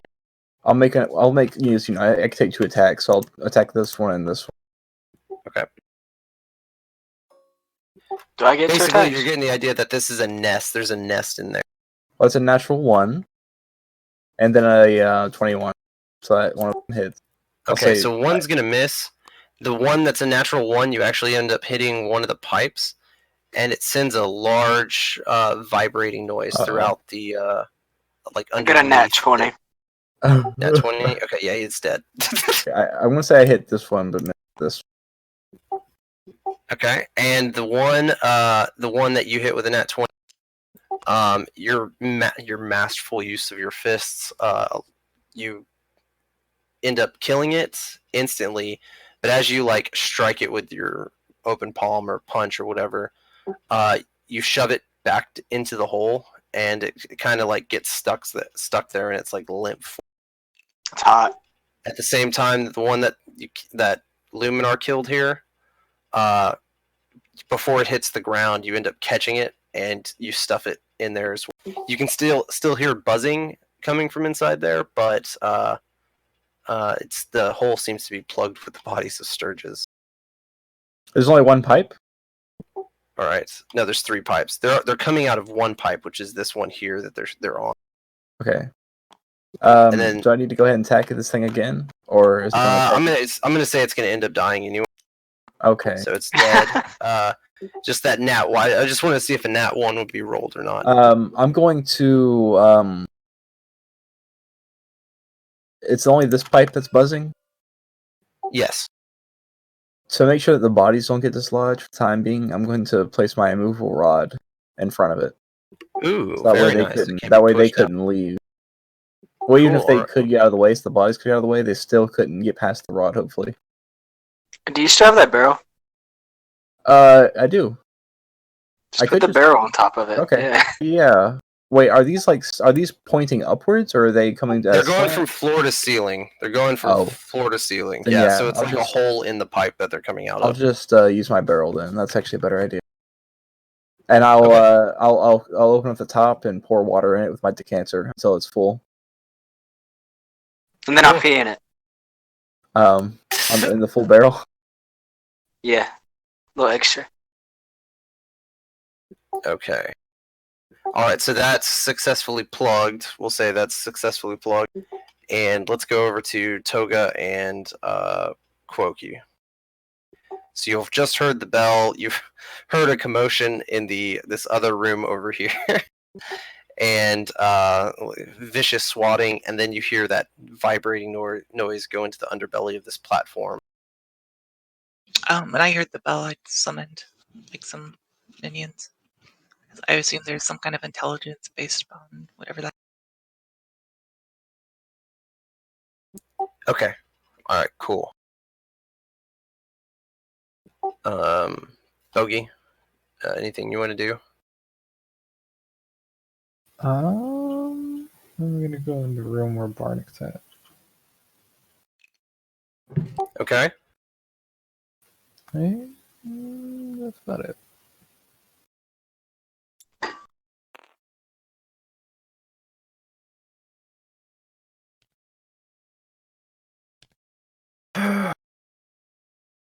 Barnick's still making your trips, so cool. All right. What number trip are you on right now? Number 3. Okay. All right. He's gonna be Okay. rich. You know, you could probably. Well, never mind. He's got all those books on it. I was gonna say you could just use the magic carpet and put like half of the barrels on it.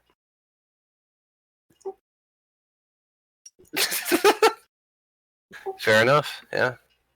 All the gold's yours. Can I command the carpet to do stuff? No. It's just commanded. Like I think. Well, let me check.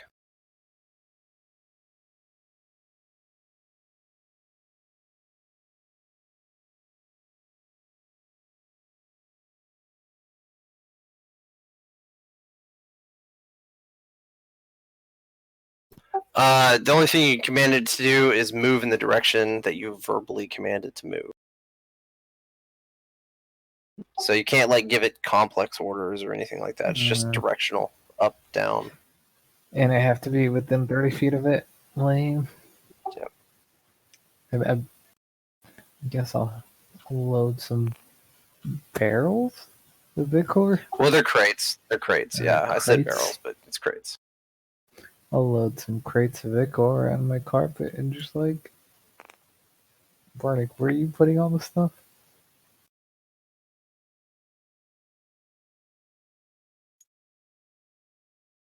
Yeah, there you go. There's a vehicle. I'm just gonna do the same with my magic carpet. You know, there's not. I only got like 27 books.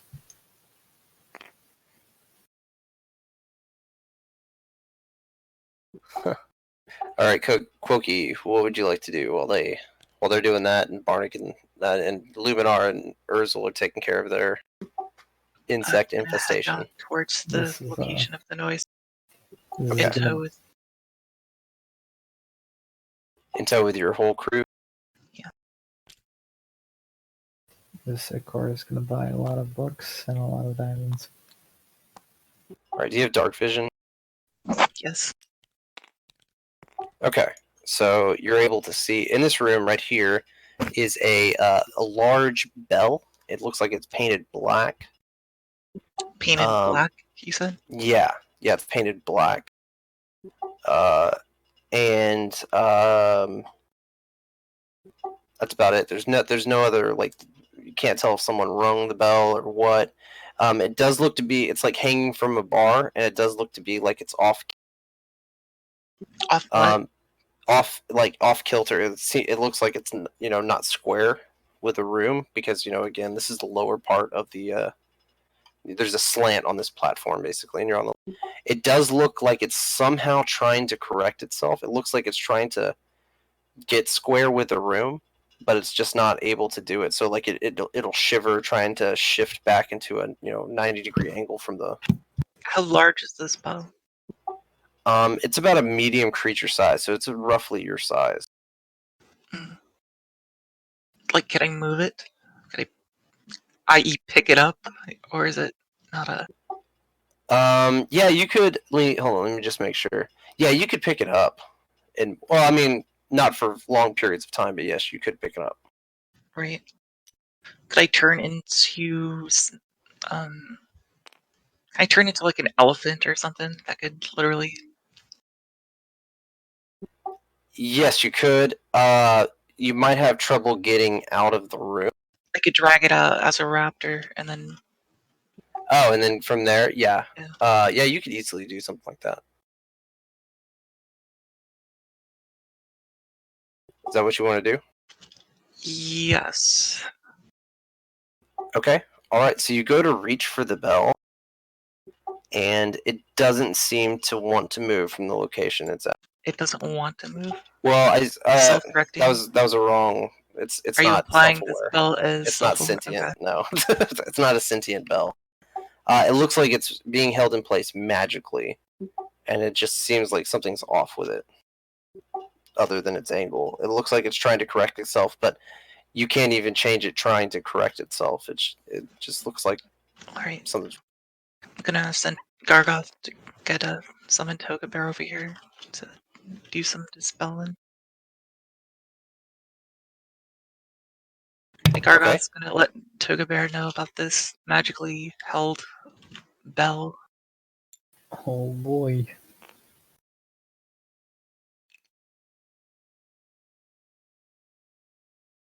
Did you detect magic to see that it was, well, magic?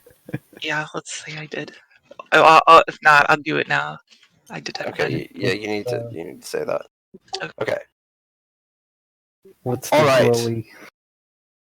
I'm not going to give you the color. I'll just give you the what it is. So it's transmutation magic, and it's around this bell here, and the contraption holding it up the bar. Like I just found a spell that does what this is. Because I was looking for a second level spell. It like makes things like just fixed into place by like a. And if they're, I forget what it's called. It was a second level spell though, but no, it holds it in place. Like if there's like a door you don't want someone to open, it just makes it like fixed into place kind of thing. It basically makes it weigh like around 4,000 pounds kind of thing. And and so as y'all are sitting here observing its magical aura, it clicks upright. Well, I say upright, 90 degrees with the room. It clicks square with the room, and then immediately it goes back into that off kilter. But as it does, it rings again. I'll cast the spell magic in its general direction. Okay, yeah, and so you dispel, and the bell goes limp. It doesn't look like it's trying to fight against gravity anymore. It's just there. I'm gonna start dragging this puppy. Okay. All right. Yeah. So you're able to.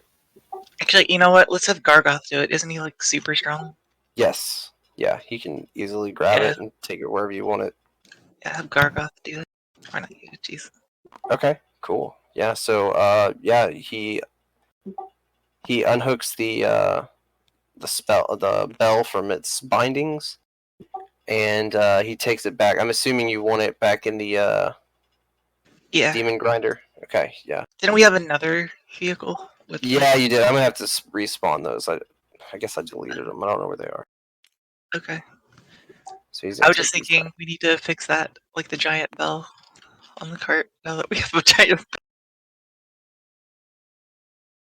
back. Right. And 20 cases of demonic. No, we're gonna say you're on your last one, right? Wait, have you actually been moving your character back and forth? He's been timing it for 66 seconds, I guess, per 30 feet or 20 feet or whatever. Oh, there you go. Man of rules. Okay. So you do. There's one of your. There's one with a bell. Or did I not have that one? Oh, you know what? You might. I'll find it later. Okay. Not as important right now. I say that. Okay, so all of you hear faintly, and it appears to be, because the way sound works is weird, coming from not inside but outside of the flying fortress on this back corner here, and it's getting louder. You hear the roaring of these hellish machines, these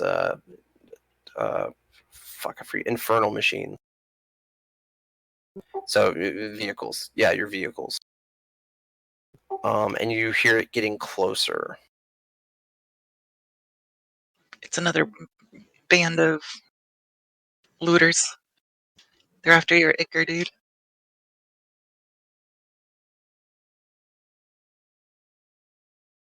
Alright, where's Gargoth with the belt?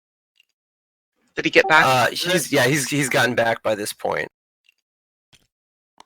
Like easily. Okay. So before everyone can get out, but they're still in here, around the corner, two vehicles. One vehicle. At the helm appears to be a hooded black king. Sitting in the back appears to be another hooded black king. There's also a floating skull and 3 madcaps, which look like red caps. A little more demonic.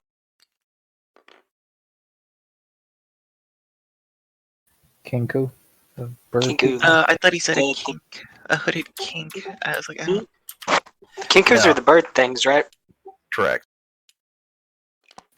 Bird person here. And as much as a bird can smile, you do see a smile form on the one. And they immediately hop. And you recognize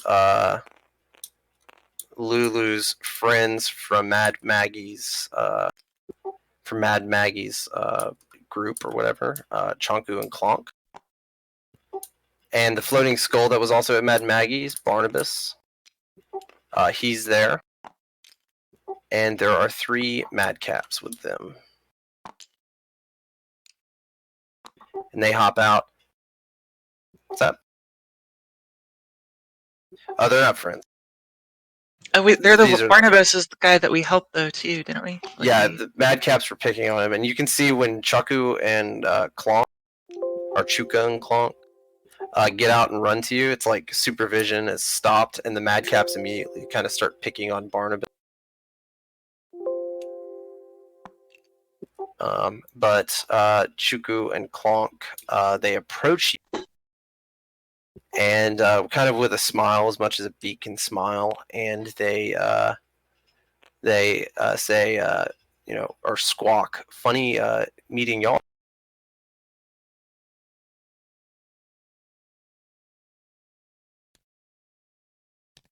Now, if you remember, one of the key things about Kinku is they can't create new sentences. They can only say things they've heard.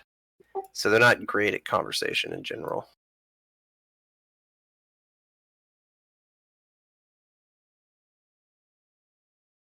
What?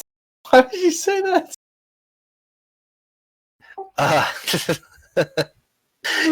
They're not going to repeat. They're going to. That's pretty good. They're not going to repeat what you say. Chuka says, "Good day out, isn't it?"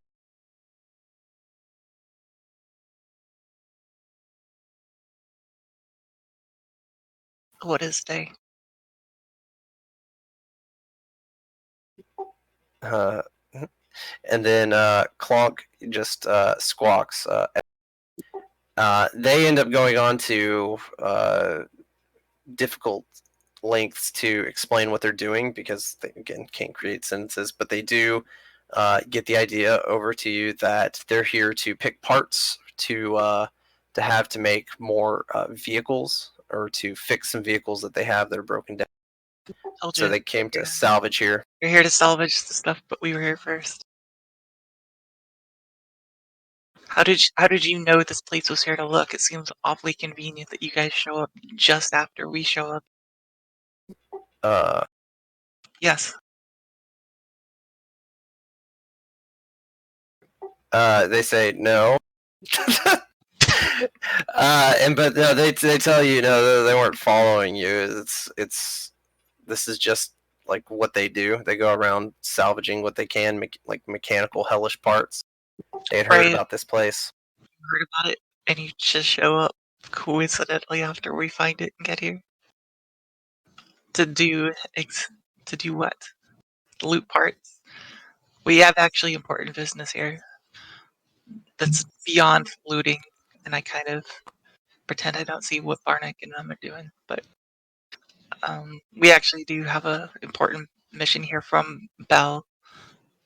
So if you don't want to incur the wrath of Bell, I would suggest you let us have our first runnings over of this place.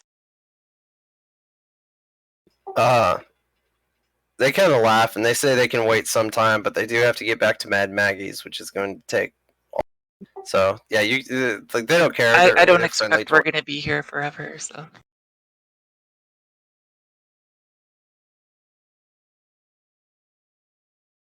Yeah, we are. All right. Yeah, they tell you it's fine. They'll hang out. Now, since y'all have left, y'all have gained some friends that they aren't familiar with. One being Gargoth. So they are kind of weirded out about that. You see him keep glancing over at Gargoth. They just keep their distance as long as he doesn't, move to them, which he doesn't care to do. But they're going to go wait back with the Madcaps, and as they head back to the Madcaps, the Madcaps stop messing with Barnabas. Lovely. All right, so right now in your vehicle you have 20 crates of Demon Ichor. You have a large black bell. And that's it. And now you're all right here, so you can continue on however you want to do. I'm gonna tell the party out of earshot of these guys about that the hatch in that one room. I mean, I'm assuming they heard me yell it earlier. Right. Yeah, now's a good time to remind them of that. Yeah, so there is a hatch over in this room. What about these guys? Are they still fighting off Sturgis or? No, they're done. So they can do whatever they want. They can go head further in. They can go back. It's up to Luminar and Urs. About the Sturges? Wait, what? No, you're done with the Sturges. You were able to Yeah. to clog that hole. So you're it's just you decide what you want to do. You can go back with them, or you can go down this hallway. It's kind of up to you what you want to do. I'm gonna check around the corner and ask if everything's all right.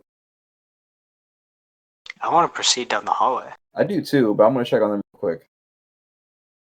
Okay. So I I'm don't gonna want say to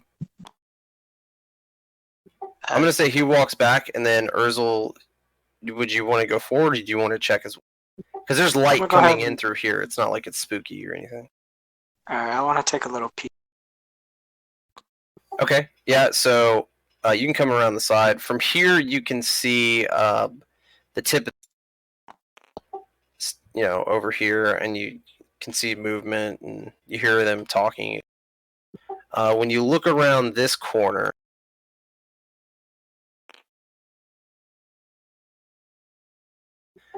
You see little. Do you have dark vision? I do. Okay. You see. There's little like doorways that look like at one point they had doors, leading up and down this little hallway. It gets darker all the way towards the end, but you see in this very first one, there's like a signal type machine, a signaling. It looks like some sort of device that would you hit a button and it would send some sort of signal due to the pipes that are connected underneath the bin. I'm not gonna do that. Alright, I'm just wait on Luminar. for now. Okay. All right. So Luminar, you check on them. Everything's fine. You also hear Quoki remind the party of the trap door over here. And she wants to go check it out.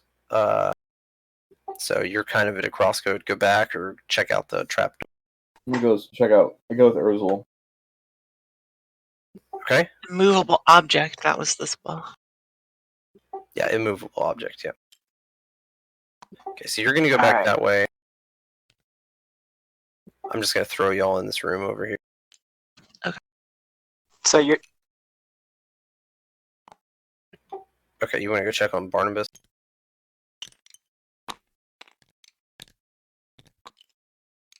Okay, the madcaps have kind of spread out. They look like they're just rummaging around shit.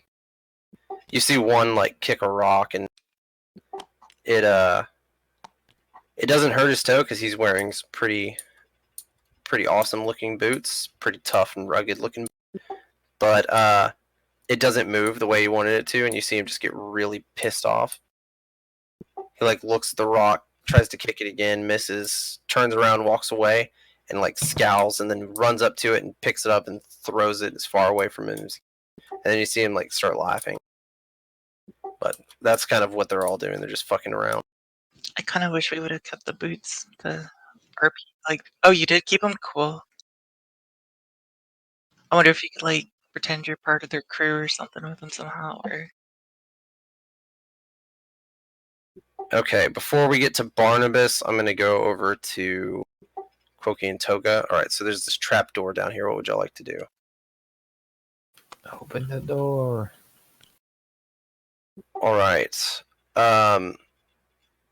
So the door swings open, and down below, it looks pretty dark. But I assume you also have dark vision, which I think. Yeah, you do. So down below, you see. You're not really sure what you see. It looks so. It's a what do you, not a stairwell, but a ladder. It's a ladder well that goes down, and down at the bottom you see something. It definitely looks organic. And you see it kind of like twitch and move, but it's not moving in place. It's like as if it's kind of sleeping. And it has like it looks like a tail, but it's like sectioned in a weird way. And each section has a pair of legs, or what appear to be legs, just like little offsprings. it's a centipede. Yeah. So I'm not saying it's a centipede, but yeah, that's a way to imagine it, kind of. human Like a few games ago, I actually summoned a big centipede. So Yeah, this is pretty big. And now, kind of remind you that this layer's not connected to anything. At the height over here, it's about 20 feet. So this stairwell goes down about 20 feet, but it looks like it's open, like the stairwell's kind of cut off from where it continued down. So what you're probably looking at is like the earth below, but it's hard to see because even with dark vision, you have color limitations, etc.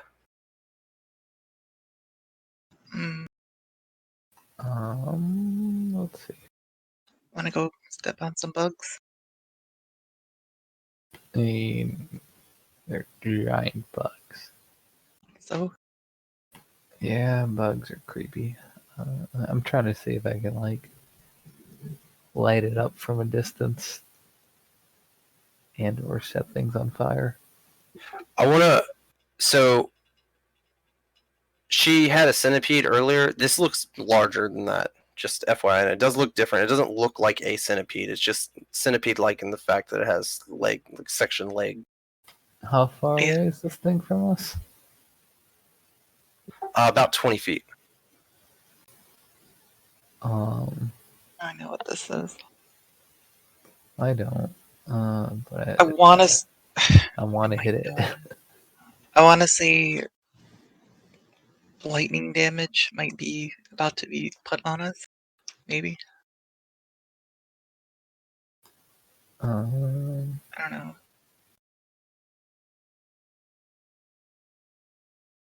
Either way, I'm pretty sure we can kill it. Unless, we can't. But I have no idea what the fuck it is. I do like the idea of you blasting it up here first before we all run down there. So if that's what you want to do it. I wanna guiding bolt it. Okay. All right. You can also have Gargoth fireball down there, right? Fireball, then shut the door. That's also an option. Actually, that's probably a better option. Guiding bolt, because he can fireball at will. Yeah. Yeah, let's do that. Right. Plus the fire can like light up the place. Yeah, let's do this. That immovable object, the door on top. All right, I like it. Okay, cool. We're not actually gonna do that because I don't have Oh. that spell, but I'm just. Okay. Where is Gargoth at? Where do we? Oh, he's with you. Yeah. Okay. Cool. So, yeah, Gargoth tells you that he will gladly do it. He doesn't know what that thing is, but he likes fireball and shit. Where is Gargoth's? He's right here. Oh, no, Oh, his sheet. it's over here. Wait. Oh, it is? Okay, cool.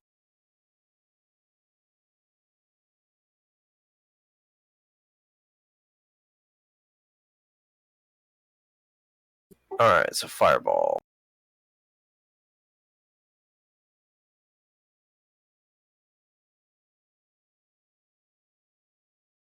What's his DC? It doesn't matter, actually. I can't make a DC, so. Can't make a save, rather. Alright, so he is going to do 8d6 fire damage. If you want to go ahead and roll that, I'll bring a. There you go. Is it not like? Does it not do a dex save? Unconscious creatures automatically fail You said dex. 8? Oh, spicy. 8, yeah. More. 26. 26. Alright, cool.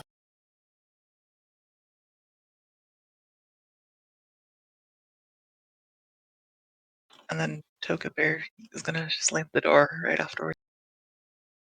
Great. I want to see what it is. And Okay. Fireballs. What is the Bring door light. made of, by the way? The door is made of steel. Everything's basically steel.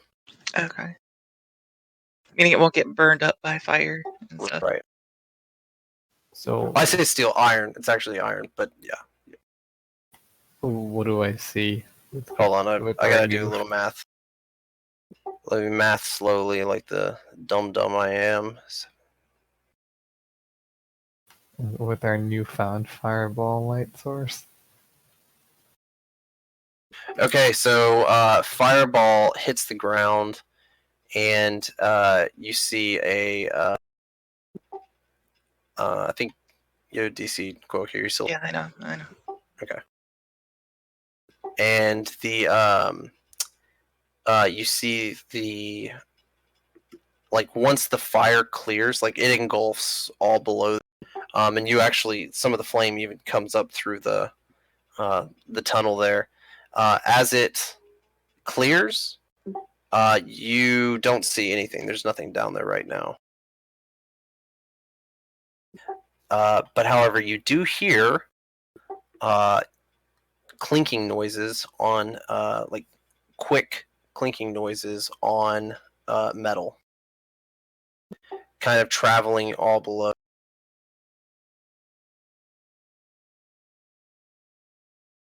Do I see the? Is the thing like moving towards me? No, there's nothing. You don't see it anymore down this hole. No. You do. But you do hear the sound underneath you, and it's kind of traveling in a direction like it's down. It looks like it's just kind of winding around. Since Gargoth can just fireball at will, can we just have him chuck another one down there? Yes. Yeah. Let's do that. Yes. Yeah, you can roll, Bogey. Yep. All right. Roll the damage out. Are they d6s? 8 d6. 8 d6s. God bless.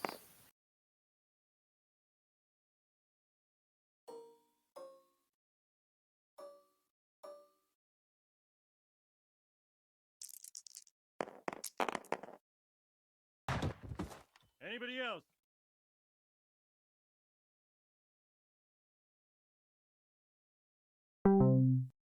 That is like Weird. weirdly good and bad.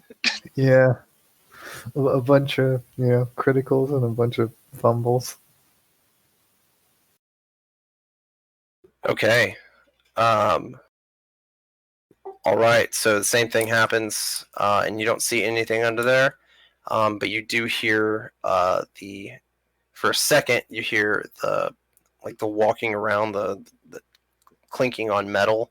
You hear that stop, and then it takes back up, and then you hear it comes to like right about here underneath you, and then it stops. Are you still looking down this hole? Right? Yep. All right, and you see this face. I'm going to put this in Discord.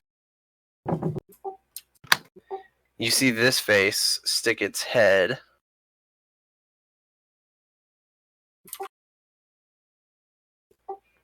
from beneath you. Oh, about- you cutie. Comes out of a hole about, I'd say, 5 feet away. What the fuck is that? And it... Animal handling. It's cute. That's disgusting. and then it pops its way out. Little pushing leg. you to the side. And we're going to start next week by rolling our initiative. It's not even 11 o'clock, man. Yeah, this is not my fault. Let's keep going.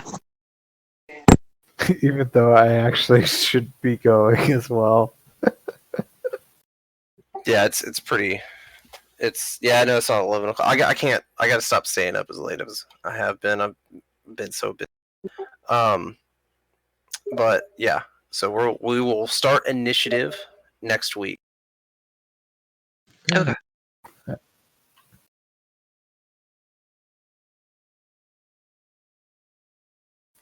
Yeah. All right. I've got so y'all much made a water. little bit of money. Actually, a lot of money. I mean, you haven't traded in the last part, but got some shopping done. Dawn, I know D&D is probably something you want to do constantly. This Saturday, or Sunday, if you could remind me to update the store, I'll have the store updated. I completely forgot that I promised you it would be before it would be Monday.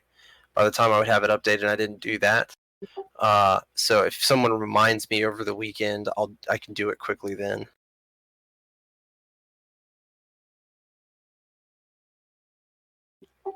I did update it today, but last week I promised you I would have it updated by Monday, and I didn't do that. So yeah, so it gives you more time to buy if you want to. You can look in advance instead of 2 hours before we start the game. All right.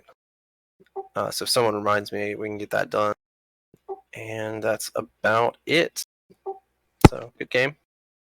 Darn, I was looking forward to exploring halls with Alex.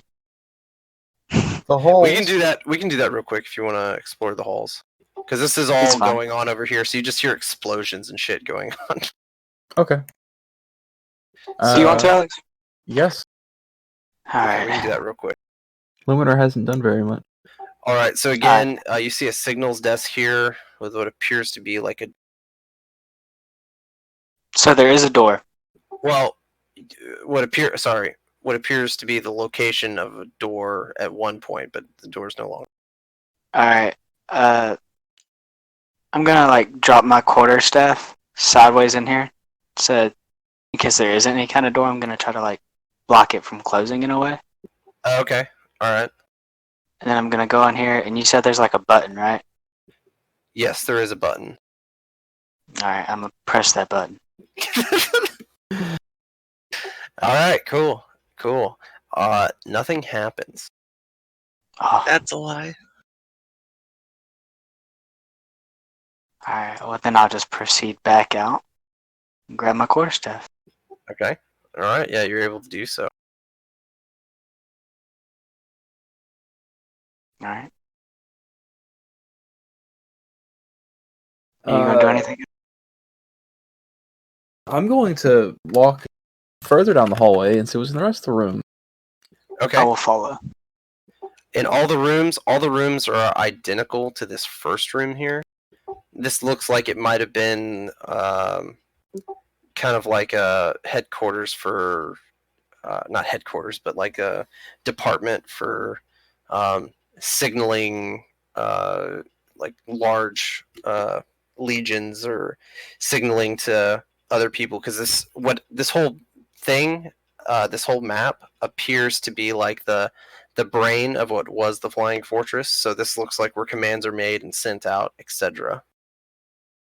Oh, So, so and that's what basically the- the total army to come over. So that's what these look like. These look like signaling devices that were sent that would send commands. Okay. Is there any items that we could take in here? Yeah, I wanna search the last room. All right, so there's no items other than like the desk with the button on them. This first one only has one button. These have more buttons, and they seem to be a little more complex the farther you go. As for items, there are none. They look like they're stripped pretty cleanly. As you know, similar to the way the bridge strip looks like a lot of spare parts have been taken, etc. It's a password. Gotta press the buttons in the right order, Alex. I don't know about that. Okay. I'm satisfied. Yeah, Okay. I'm good. Can All right. I spend the night with Alex over Wait with him, bud. So I'm gonna put y'all right about here because you've heard some explosions, so it makes sense that you would be going back unless y'all oppose that. That's good. Okay. All right. Cool. And then we'll start initiative next week. Sounds good. All right, guys. Well,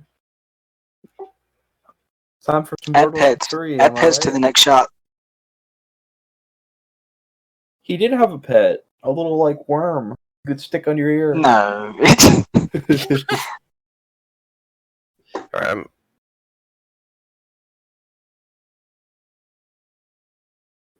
What things? Where? Oh, in Discord.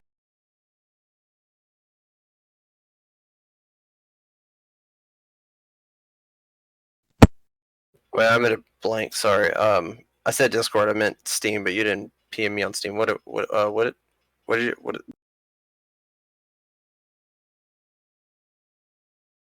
Oh, gotcha. Okay.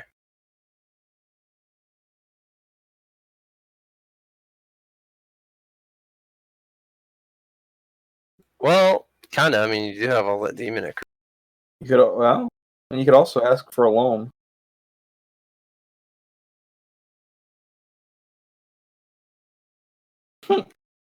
Right. You just Spell the had your name. soul over as Well, he's Gold got debt. it back now. It's different. Yeah, he doesn't bet things that actually matter, like gold.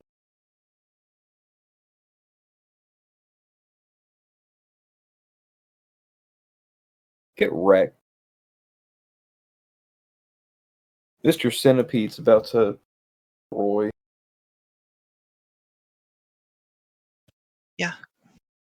why?